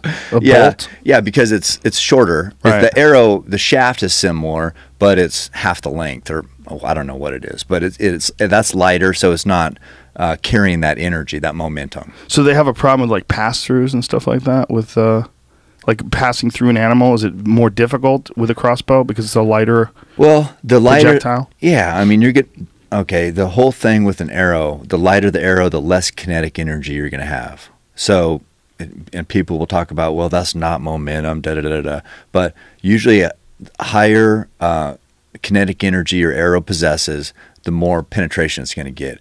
To increase kinetic energy, all you do is add weight. So your bow could be slower, but if the arrow's heavier, more kinetic energy. So it's a heavier arrow going slower, but there's more behind it. Right. So it's almost more important to have weight than it is to have, but there's a point of diminishing returns, right? Yeah, that's way up at like 800 and some grains. Oh, really? Which is I've never even shot an arrow that heavy. What I used for the water buffalo in Australia was a 650 grain arrow, and that's heavy. You know what we use for bear is 450. Yeah. So the diminishing return point is over 800 grains. And at 450 grains, still shooting 288 feet a second. Yeah. Which is, for folks who don't know what that looks like, you don't even barely see the arrow. It's just... Yeah. So for kinetic energy, that's probably, I know I did it. It's like 80 some foot-pounds of kinetic energy, and that doesn't mean anything to anybody other than it hits hard. Shit's lethal. It's very lethal, yeah, especially you put a Montec. The heads we used were Montec broadheads, razor sharp heads. Yeah, it's gonna blow through there. And like I said, went through the animal and then so deep into a log that I couldn't get it out. I had to break off the tip. You know what was shooting a bow, like we talked about, just the fascination behind it is when I was in Tanzania, those guys, the natives, they had who knows what type of bows they've seen. So we're setting up a lion bait there and had like half a buffalo hanging. and I'd put a little yellow leaf there, and I'd get back 40 yards. I want to see, you know, if a lion was here, where would my arrow hit? So they'd be standing there, I'd be standing back. We'd have the bait there with the leaf on it, and I'd stand. And everybody ready? Yeah, everybody's ready. So I'd draw back, shoot, you know, hit the leaf, and they would just be like big smiles on their face, just watching that arrow, and just like couldn't believe that arrow just whack. And they just wanted to look at it, and I'd give them the arrow and the bow, and they'd just be holding it, thinking like it was some like witchcraft. It was so awesome. Did they have traditional bows? Did they make their own bows? They may. I didn't see any. But, did they hunt themselves, or did they? What did they do for food? Yeah, they've. Let's see. Let me think. Well, you're talking about the one guy, the poacher, that had really made his own sort of muzzle loader out of a regular rifle. Yeah, those guys obviously hunt. The guys in camp, they would eat what the hunters killed, basically. And then, but they've all hunted. Some of them are, like Rashidi, who I mentioned, he's what they call a tracker. And so what they do is they look at the tracks of the animals, and they can look at them, and they can tell you whether that track was from a few hours ago, this morning, last night, or 2 days ago, just by the track. And I've hunted a lot. I've seen a lot of tracks, but when I look, I'm like, that's pretty fresh. That's it. Right. That's it. You don't have a full clock. They're aging that thing by the hour, essentially. So that's what a tracker can do. And then when you hit an animal, if there's a blood trail, I learned so much from those guys, and I would ask, what are you looking at? What's telling you that that's, this age, and it's just grains of sand that has fallen in off the edge, just things like that. So, I think they've probably killed a lot less than they've hunted, if that makes sense. And they eat lions? They'll eat. What they won't eat, hyenas, basically. The buffalo, I'm sure they'll eat, but they'd rather use them for bait because they're just nasty. But definitely there's animals that they won't eat. I'm not sure. I couldn't tell you honestly how they feel about lions, because like I said, they're so revered over there. It's just like all anybody could think of is, we were hunting a lot of different things, but Simba was always the topic. It was, where's Simba? And so that was what we were after. And we never killed one, so I don't really know what they would do. Is that because they fear of those lions? Because those lions will take people out, and they do on a regular basis there, right? They will. It's just like I heard stories from them over there about the lions would come into villages, and if you didn't act afraid of them, they wouldn't hurt you. That they told stories like this. They would just walk through the village. Yeah. And the kids wouldn't act afraid of them, so the kids could be around them. And what? Yeah. Kids, go play with the lions. Yeah. You gotta wash the dishes. Yeah. Wow. I don't know. And lions are different because lions are so dominant. I mean, let's see. I stalked to within 68 or 69 yards, and I had a big male lion, a shooter, and it was quartering to me. Obviously, I just had my bow. With the rifle would have been done deal. He was a 6-year-old, mature, the kind of lion we wanted to kill, as I mentioned, and I didn't have the right angle on the shot, so I wasn't going to take it. So I didn't shoot. He got in the brush. I got 50 yards from him, but he knew I was there the whole time. So they're not like a deer and elk that's just going to take off. They're like, the thing about it is, if you get too close and you make that shot with an arrow, he's probably going to get you before he's dead. You know what I mean? And you can look at all the videos you want. Wounded, they'll come hard a lot of times at you, at whatever wounded them. So what was your plan for that? No plan. I don't know. That seems like flawed. Yeah, I know. It's Ryan. He was there behind me, and he had a .416, which is a big gun, and I trust him. So that's the plan. I didn't ever care about the plan. To me, I was never like, are you okay? You got it. You know, Right. I never would look one time at what the plan was or verify there was a plan. To me, I don't even want to say what my mindset is because people probably just call BS. So I'm not gonna, say it. No, say I'm it. not going to say Come it. on. No, but anyway, That's ridiculous. You can't say you're not going to say it and then not say it. No, that's what little kids do. They try to trick other kids to tell. No, what little kids do is they say, "I'm not going to tell you," and then they don't. Then they tell you. No, then they tell you though. When they get called out, they'll be like, "Okay, but don't tell anybody." No, I'm telling you, man, you can't say, "I'm not going to tell you" because you call BS. People won't call BS. Just speak your mind. You won't tell anybody? I won't tell anybody. I won't even repeat it. It'll never leave this room. Okay.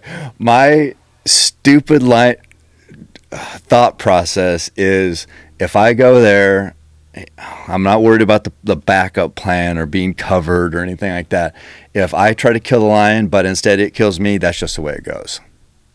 So you have this mindset, like this is just your accepted reality of life. That's it. I mean, I'm trying to kill it.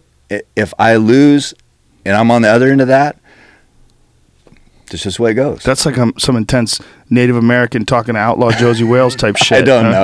These are my words of life. People will probably just say, "Oh, he's full of crap." This, you know, but I believe you. Well, I believe you're crazy enough to actually have that mindset. You sort of saw it in bear hunting, I guess, a little bit. Did. So, I did a couple of times. Yeah. He walked down some bears and scared them off. Yeah, Well, you definitely, that's the whole thing about the hunting on the ground. Nobody's doing that. Very few people are hunting bears on the ground. But you had that whole camp doing it. There's a lot of guys that were doing it there. Well, the thing with the bears, and you saw it, is there's like this line. And so what they do is they'll stay out there at 15 yards or whatever, and we're there, and they know we're there, and there's like, but then they sort of come a little closer, and then they'll go back, and then they sort of come a little closer, and then pretty soon there's this line that I'm thinking once they get there, they're probably just going to come because you've let them get there. It's like you have to have a boundary. So as you noticed on those bear, when they would get, I can't remember what, maybe it was 5 yards, but I would stand up and I'd be like, no, like that and holding the knife or whatever. And that, because once they're past that line, it's just, what are you going to do? Yeah. You can't let them get there. The video, we'll play the video of you shooting this bear, the one that caused all the controversy.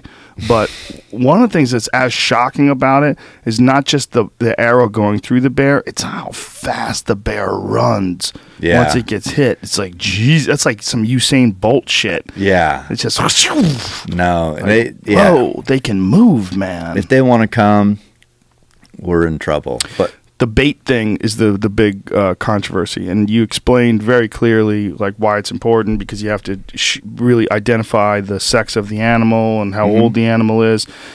But the weird thing is that people don't have any problem with using bait for fish. No. And people don't have any problem with people going trophy fish hunting. I caught a marlin. You know, how many people eat marlins? A few Hawaiian folks, they'll eat them. Apparently marlin's not that bad. It's just people think it's bad. I've had it. Yeah, I killed a marlin. I caught a marlin a long time ago, and they said they were going to smoke it. The guys who own the boat, they have a weird thing in Hawaii. Like they give you some of the fish, but you know they take most of the fish. Oh, I see. You know, it's some sort of a weird, unless you like make some sort of a previous arrangement, because it's very valuable to them. You know. Okay. But you know, like a marlin, mine was about 70 pounds. Wasn't a big one, but a 70-pound marlin's probably worth quite a bit of money, and it's a lot of meat. You know, they smoke it. But nobody has a problem with that. But if you go and take some sort of an animal, it's like we differentiate between a fish and an animal. If you take a trip to Africa because you want to catch some exotic fish and eat it on the boat, nobody has any problem with that. Like, oh, did you eat it? Yeah, it was delicious. Yeah. But if you go and you say, well, I went to Africa and shot a kudu and ate it, like, why the fuck would you go there and shoot a kudu? Like, you're not doing that for food. You're not bringing it home to feed your family. They have, like, very rigid ideas about what you should and shouldn't do with a mammal as opposed to what you should and shouldn't do with a fish. Like, look at these swamp people shows where they go and they're shooting 500 fucking alligator a season. They don't eat one of them. They're not eating any of them. They're just purely using the skins, Because it's not selling a the mammal, skins. so it's fine. It's for whatever reason, because it's a dinosaur. Yeah. Nobody gives a shit. Yeah. Meanwhile, alligator is like some of the highest protein, lowest fat, lowest cholesterol meat you can get. Yeah. Like it's really good for you, and it's just wasting. Just boats full of alligator. Yeah. I mean, I don't know. Maybe some of them eat them. Yeah, probably. But, you know, and it's, I guess when you talk about baiting, when deer are coming into a agricultural type setting, That's bait. that's bait because Yeah. you're setting up on a trail they like to use to get there. Mm-hmm. Or if a lot of people hunt antelope and they're coming to water, Mm-hmm. you're setting up. Yeah. Basically, water's the bait. Yeah. So not everything fits in a perfect box. I think, you know, I'm not saying I'm not guilty of it either, but I mean, with hunting especially, you know. Well, I could tell you when I first started hunting, one of the things that I said I wouldn't do is I would never bait. I wouldn't do that. And I didn't want to shoot a bear either. Those Yeah. are two things I didn't want to do. Now I have no problem with it because I became You sold educated. yourself to the devil. That too. I became educated. We'll show the video now, so people will get a. This is the video that got everybody mad at me. And this is the website is Living the Dream Promotions, and this is our friends John and Jen up there in Canada. And Was this on my YouTube? yeah, Yeah. We're getting ready to sit tonight, and the shot is only 6 or 7 yards, but I always take a practice shot, so I have the target out there. It's like a Godzilla movie. My mouth isn't matched. Shot. Oh, is it Believe me, off? on bear, I've seen crazy things happen. A little bit. Bears A little do bit. something to people. See that bear crack They back will just there? have my confidence Yeah, up. bear crack Bear is does this what I do, there's no doubt. mixture of marshmallows and gelatin and all sorts of smelly things that Cam heats up so that the bears smell it. So that target I'm shooting at is 7 yards, 6 or 7 yards. Like I said, I just want to have that confidence that when a bear comes in, I'm going to make that shot. So even though it's a slam dunk chip shot, with bow hunting, there's no such thing. And even though you've been doing this your whole life, so here, look at the size of this fucking bear. Yeah, so that's me back there in the back. Watch the arrow go through it. This is where it's crazy. Oh. How fast that thing moves. Oh. And that sound. Yeah, so if it would have just veered to the right instead of to the left, then it Would have ran you over. yeah. Yeah, I didn't even know you were there. Or, No. well, if it did know you were there, it wouldn't have cared if it was running full sprint. Yeah, it's no, at that time it was just, you know, that was a lethal arrow. It was basically gonna die. You know, so what happens when an arrow hits like that is blood pressure is dropping quickly. It's just like your bears, you can be dead in seconds. They are affected immediately. And I mean, even, you know, you hear about people who they cut their femoral artery. So they do something, cut something in their leg, it's 30 seconds. Yeah, crazy. But when that happens, is their blood pressure just drops. And so that bear, at that point, it's not thinking about, oh, I'm going to identify what did that and attack it. It's just like, it's over, basically. Right. It's that fast. death sprint. Yeah. Yeah. I heard a guy recently got killed by a beaver. A beaver bit his thigh and severed his femoral artery. Yeah. Isn't that nuts? That can happen. Fucking beaver took a dude out. Yeah. You can, yeah. You know, that's a thing with archery as opposed to guns, you know, and I had a little video the other day on my website or I mean on YouTube, and it was just, you know, an arrow kills by hemorrhage, just by cutting flesh and organs, and a rifle kills by shock generally. And generally, if you hit them good with the rifle and break them down, you hit bone or whatever else. It's a pretty grisly type thing, but it's effective. They're down. An arrow going through is more like they're not sure what happened, blood pressure dropping. They don't necessarily feel that pain, so to speak, and they're dead quickly. But two totally different things. And what that was is I had shot a bull elk in Utah, and I wasn't 100% certain of the shot. I was hoping it was in the heart. It was a little lower than I had wanted. I wanted to shoot for the lungs, which is a little higher up on the body. I hit low. I made an error, hit a little lower than I wanted, and was hoping for the heart, and it was just kind of that process. But in that video, I explained the difference between bow and rifle, and you know, you see it right there. And one thing, when I was hunting Cape buffalo in Tanzania, I shot the biggest bull in the herd. The other animals did nothing. He did nothing. you couldn't tell anything happened other than he was dead pretty soon. Wow. Nobody ran, no excitement. And Ryan, who was with me at that time, he's like, I like bowhunting a lot better because a rifle goes off and you got a stampede. And then that bull that you had just shot is just like, it knows something serious is going on. And those bulls are, they call them Black Death. They're very dangerous. So once they're injured, even with rifles, they shoot them multiple times. I mean, those things are so tough and so full of testosterone. 1,800 pounds of just solid muscle. But what they do is they go in what they call the tall grass, which is about 10-foot high grass. And so you're on blood, and those buffalo will go in there, do a little button hook, and as you're blood trailing them, if they're not mortally wounded, like dead, you'll be trailing that blood trail, and because they did that button hook, they're sitting there waiting, they'll just pound you. And so they kill people every year in Africa. Cape buffalo do. And it's, tough animals, but with the bow, I'm not saying it was an easy kill because they're very tough, but it was way less dramatic, everything was calm. It was just, I don't know, it was much different than a rifle. Did you bring both of your bows over there? Did you bring the 90-pound and the 80-pound one? I did, yeah. Did you shoot the buffalo with the 90? I actually shot it with the 80. Really? Because I did a penetration test on a hippo. One of the guys I was with killed a hippo there.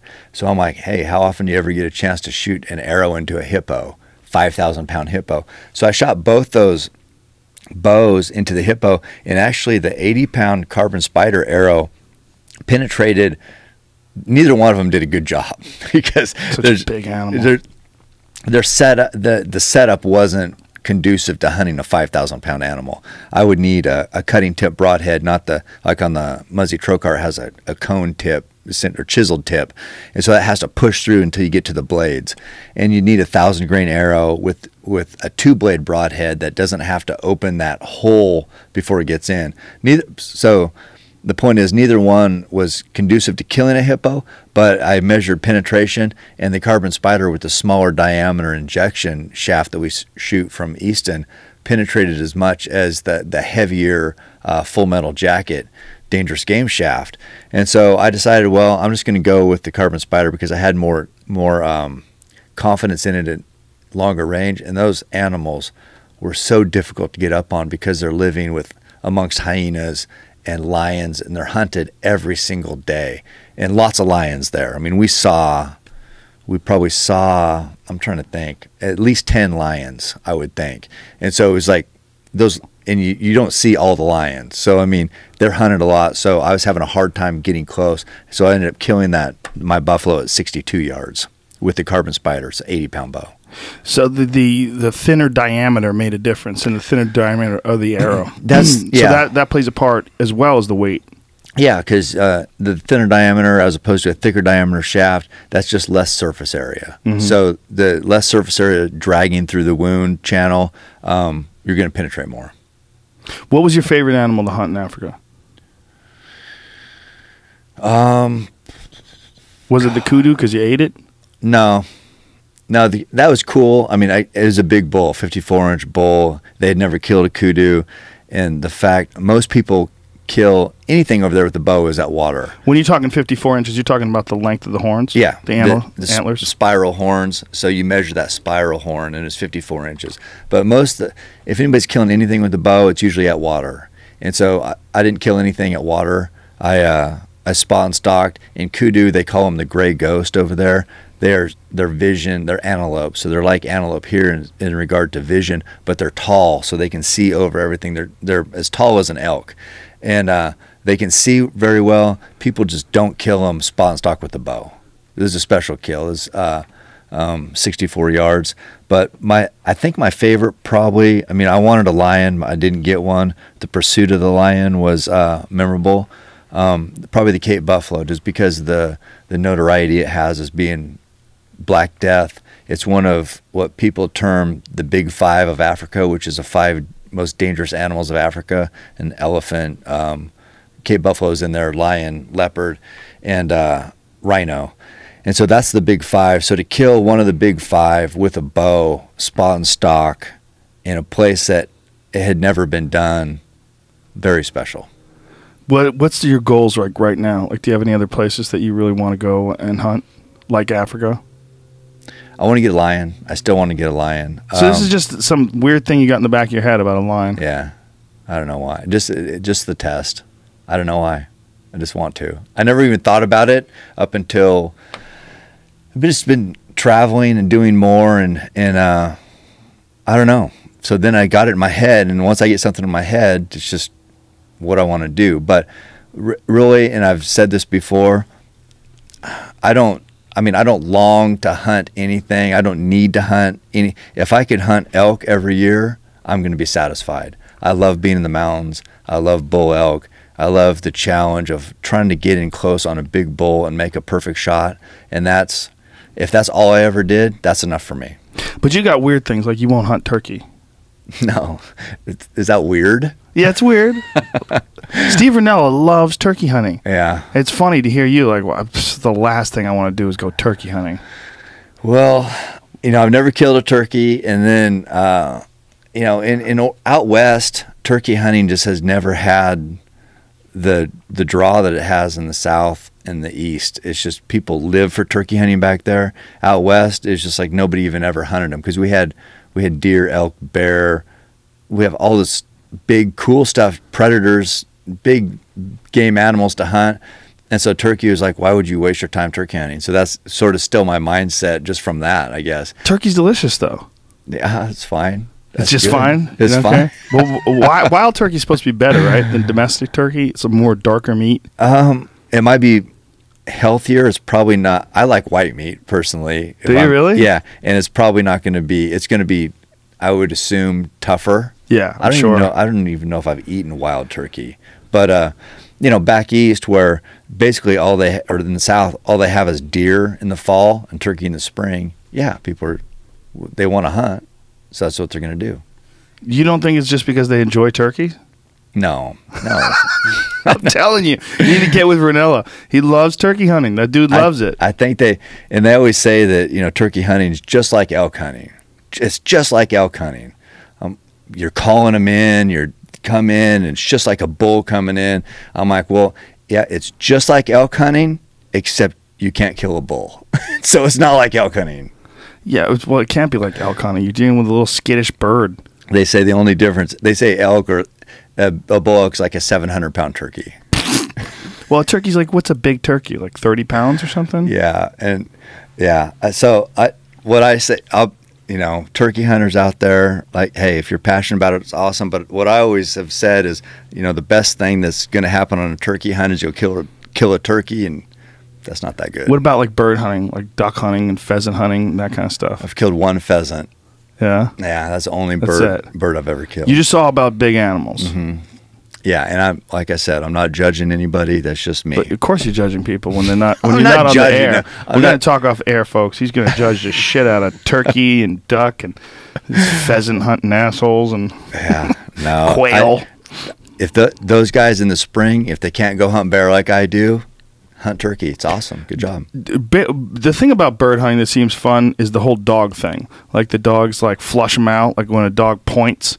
And then the pheasants fly in the air and they blast them out of the sky. That looks like it'd be exciting. Yeah, I bet it would be. I know people, that's a whole thing. Just like hunting bear with dogs is they have that connection, the training with the dog, and that's the same thing with the bird. I know people who have bird dogs, and it's just like the dogs are their partners. And I totally I've been on. I did one dog hunt for bear, and the hounds are amazing, and then the houndsmen are that's an art.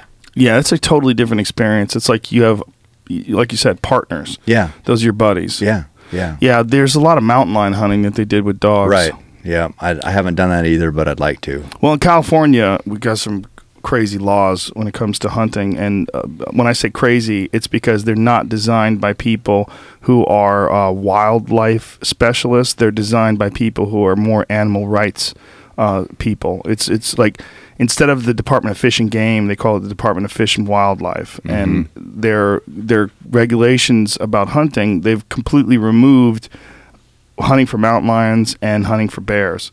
The bear hunting now you can't do with dogs, and if you can't do it with dogs and you can't do it with bait, good luck. You essentially have banned hunting. Yeah. And people don't. This idea of baiting is offensive to some people, and because of what we talked about earlier. And the idea of using dogs is equally offensive to some people because you're using an animal and sicking it on an animal. It seems sort of like a barbaric thing, but that is really the only way to effectively hunt these animals in the type of terrain that we have here in California. So because of that, it's a ton of bear and a ton of mountain lion. And especially the mountain lion. There's a kid who was just attacked in Cupertino. That's where the fucking Apple campus is. Yeah. A 6-year-old kid was attacked by a mountain lion in front of his parents. I mean, happen. they're out there. There's a lot of them out there in California. Definitely. Tajon Ranch, I've said it before, but there's a guy up there, as Cody Banks said, that he has a trail camera it's over a pond. They have 16 different mountain lions they've caught on this trail camera. That's crazy. Yeah. No, I mean, lions haven't been hunted here in, 40 years? It's been a long time. 30-some years. But, yeah, it's, I don't know. They, a lion kills, they say every 3 days, kills something. Deer, elk, hopefully not kids, but they're going to kill. Know why people would want more lions than deer. Why you would want more predators than game animals. You got to balance that. It's balanced everywhere else. Everywhere else. Yeah. Except California. I mean, California's just so goofy with some of their laws. And again, they're not. This is not like a rational approach that's based on real fish and game people that have been doing this and calculating numbers and taking accurate assessments and audits of the area. This is all done by people who really don't want anybody hunting at all. Yeah. They reluctantly grant as few licenses. And look, if you keep a lot of mountain lions around, you don't have to grant as many deer tags. Right. Because guess what? There's no fucking deer. No. And then that's a whole thought process behind hunting and the antis with hunting is they want to take away. Look at that thing. Whoa. Yeah. Where's that? There's 4 of them in Glendora. Oh, Jesus Christ. Back that up. I want to see that thing again. What a creepy goddamn animal. Yeah. 4 of them, I think, right now. Oh, my God. Yeah, there's going to... 4 of them just wandering around on a trail camera. Oh, my God. Play that again. That's going to cause some problems for deer. That's going to cause some problems for fucking anybody. Yeah. Can you imagine if you're out there camping and you go to take a leak and you see 8 eyeballs staring back at you like that? Not good. It's a big animal, too. Yeah, that's what people have said. The antis, they want to take away small chunks of our hunting rights. So they'll say, well, this is just lions, and then it's just baiting for bear, and then it's just this, and then pretty soon it's all gone. So that's why, as hunters, I think we just need to protect our lifestyle and just keep preaching the positive aspects of it. So, but I want to say before I get hate from the turkey hunters, I will. Does somebody want to take me turkey hunting? I'll go, I'll kill one, and then I'll judge whether it's like elk hunting. You wouldn't use a shotgun either. You'd use a bow. No, only bow. But I can't really say it's not like elk hunting if I haven't done it. That's not true. That's not fair. Well, they do call them in, and they're like... That sounds like a good call. I should make a call, like just a little recording. The Joe Rogan turkey slate. Yeah, play it on your iPhone. So I got to kill one, then I'll make the judgment on how much I like it, I guess. Yeah, I would imagine. What other animals are there that are like sort of underrated hunting animals? Well, they always say the black-tailed deer back home in Oregon. Those are because a lot of the country, blacktail are only in western Oregon or western Washington, up in British Columbia a little bit, and then they're down here in California. Columbia blacktails, right? Yeah, Columbia blacktail. But in Oregon, it's like more rainforest, so it's very dense, very dark. Those big bucks, basically they're nocturnal all year except for when they start breeding, and even during the rut, still very tough they don't pattern like a whitetail, so to speak. Like whitetail, a lot of guys kill them because they see these bucks on the trail cameras and they know they're coming, and they wait for the wind to be right, the prevailing winds, and then they set in their tree stand, and then that buck hopefully comes by, and it's patternable. With blacktail, the the legend is they're not as patternable, and I would buy into that. And so killing a big blacktail isn't on the top of anybody's bucket list really, or very many people, but it's a very difficult, very tough trophy. You know, all this hunting talk that we've had in the 2 podcasts, it always leads to people getting excited about it, but beginning the hunting process is extremely difficult. Yeah, where to start? Yeah, I think that's a gap that we would really, a lot of people would be really well served if we could figure out how to bridge it. And I've talked to Ranella about this, and we've talked about like possibly setting up a first-timers camp where you would take people to a game-rich environment, like maybe say like a white-tailed deer place where you know there's a lot of like he won't have anything to do with high fence hunting, right, which is very admirable. Right.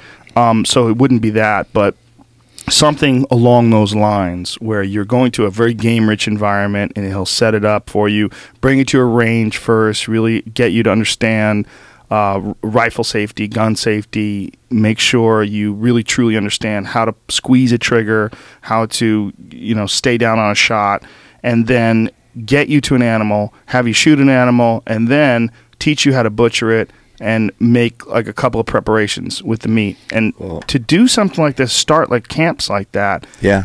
Like think about this bear hunting thing that we did in Alberta. All those guys were pretty much seasoned hunters, but a lot of them were drawn there because of you. Pretty much all of them. And that's why I wanted you to go on that hunt for the first bow hunt, because it's basically just what we were talking about, what you were explaining. It's a target-rich environment. It's a more controlled setting than if you're up in the mountains after mule deer. And then, you know, we processed the bear. You skinned out your bear. We cut the meat off. So that's exactly what we did. You know, your first bow hunt was exactly like what you described. And, you know, most of those guys up there that were there, they were seasoned hunters. They hadn't bear hunted. So that's that. And imagine, how much did you learn on that hunt? Oh, quite a bit. Yeah, you learned a ton. And you don't, if you're on a high country mule deer hunt that is so difficult, you're probably not going to kill one for a number of years. A lot of guys get frustrated by that. They're like, I wasted all this time. I wasted all this money. I just can't get it done. So I like hunts like the bear hunt to get the hunting embers heated up and burning hot. And that's perfect. Like what you're describing is perfect. We should consider doing something like that, like a camp for like a first timer camp, like figuring out some way to set something up. Because I've had so many people email me. I've had a lot of people tweet me and send me Facebook messages saying that they got into hunting because of our podcast, because of the podcast with Ranella, which is great. I don't know how they did it though. I don't know how they got in. I got into it because of Ranella. If it wasn't for him taking me and Brian Callen out into Montana, I don't know how I would have started. I don't know how to start. And I think that is the really difficult thing for people. Like you said, as a seasoned hunter, what you really like to do is go out by yourself. But you're a guy with, you know, years and years, decades of experience hunting. For a person just starting out, going off by themselves, they're going to make so many mistakes. Well, just you and I sitting on the bear bait. I mean, remember the talks we had about movement? You know, moving. Yeah. Edge detection. Right. They see any movement they see. Right. And like I said, we were sitting there, and so you'd see what time it was, or you want to take a photo. And I said, you can do all that, just slower. You just got to move like you're not a predator. Right. So, but when you don't have somebody there with you, you make all those mistakes, and then it just elongates that learning curve. So, I would love to take some first time hunter and sit there with them, just like with you, and just, you know, I know. You know, I'm not saying I have all the answers or whatever. I've just made a lot of mistakes. Right. You know, right. So I've learned I don't want people to have to make all the mistakes I did. And I practiced for a long time, but it wasn't really that long. It was only like 6 months between the time we met and the time we started that camp. But through that 6 months, I was steady shooting arrows, like basically on a daily basis. Diligent. How much time do you think someone would need from being introduced to archery to going in a controlled environment bear hunt like that? You know, if it's just, the thing is there's so much more to bow hunting than just shooting paper. You know, and it's just that mindset and the respect thing. But it's so hard to learn that when you haven't done it. So it's just like, it's like, how do you measure all that? But with a bow, killing an animal with a bow, the biggest thing for a new guy is just what you did. It's just being proficient with your weapon. You know, being proficient with your weapon, knowing where you're going to hit, and having the confidence to make that shot. Because even though it is close range, I mean, you saw me take a practice shot at 7 yards, even though I've done it probably millions of times and killed many, many bear, I'm still diligent in my process. Well, we actually talked about that because the day after we went hunting and I got that bear, we went again, and you actually put it in my head that it's easy to, once you've done it, then take it for granted. So you have to maintain that same mindset that you had the very first day when you made the perfect shot. And I thought that was a very important point that you said to me, because I know that people do go, I've done this before, and then you could screw up and wound a bear.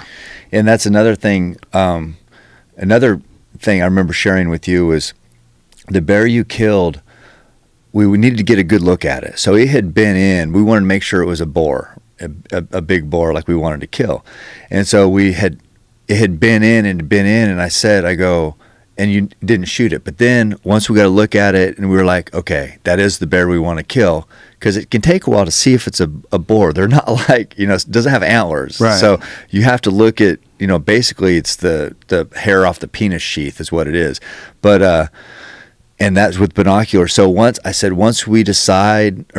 you decide that's going to be a bear you're going to shoot, your emotions are probably going to get going, because it'd been from just being kind of enjoying it, being close, or just kind of that moment, to all of a sudden now I'm going to kill an animal. That changes everything. It did too. Your body just is like, okay, this is the real deal now. Yeah. And so that's just that type of thing. Having somebody there or having that conversation allows people to process it on their own. And in my book Backcountry Bowhunting, that was one of the most popular chapters that I've had. Is I wrote a chapter on fear. No guy ever wants to talk about being afraid, or being they're afraid of the dark, or scared of being attacked by whatever. But so I talked about that, and I said, hey, when I was first in the mountains by myself, I was afraid. And so when people read that and they're like, they think about it, and then they're in that position, they're just like, this is normal. This is normal. And so when we can talk about things like the experience of, okay, now I'm going to kill the bear, now it's time to get it done, and what you can kind of anticipate what that's going to feel like, you're just going to be that much more deadly, more lethal. And one thing is, I was in the gym the other day, and this guy was telling me, he's like, he has one of my old bows just from years ago, and he goes, Cam, he goes, I almost got a bull. And I'm like, what happened, buddy? He's like, 35 yards. He come in, he's bugling, and I had your bow, and I'm standing there watching him. He's 35 yards, and he's right there, and he goes, and I was shaking so bad. He goes, I don't even know how I could have shot it. And I'm like, that's normal. that's how everybody is. But so that's where it is in that moment, shaking, but still, okay, I need to be in control, and I need to do everything that I've practiced and make that shot. That's a lot of people get that shaking, and then they never get to the other part, the precision part. That's difficult. Well, controlling emotions is very difficult, and almost anything you do that's important to you is going to come with a surge of adrenaline, or surge of nerves, of anxiety, and it's just about maintaining your breathing and staying calm. And there was definitely for me a big difference between, like, that's the bear, like, okay, woo, like, right. Yep, but it helped that you had already prepared me for that. Right. Well, I'm glad you did great. Listen, brother, it's great being your friend. It's great learning from you. I appreciate it very much, and it's great that we can expose so many people to this. Well, thanks for giving me the platform. I feel lucky to be in LA, in this mess of a city, and talking to you guys for sure. Oh, so for John and Jen's website, it's Livin, Livin, The Dream Productions. That's their website, LIVIN, The Dream, and that's the place we went to. If you want to go and if you want to experience bear hunting in that environment, you can do no better than John and Jen. They're great folks, and they have an incredibly bear-rich environment. And if you're a first-time bow hunter, it's the way to go. It really is. And you could follow Cam. You could follow him on Twitter, even though he doesn't know his Twitter password. All of his Facebook stuff goes to his Twitter. And your Facebook page is Cameron Haynes too, right? Cameron Haynes? Yeah. Cameron Haynes on Twitter. Cameron Haynes on Facebook. Thanks, brother. Really appreciate it. Thank you, Joe. Keep hammering. I'll do it. I get to tell you. All right, my friends. We'll be back next week. Until then, much love. See you soon.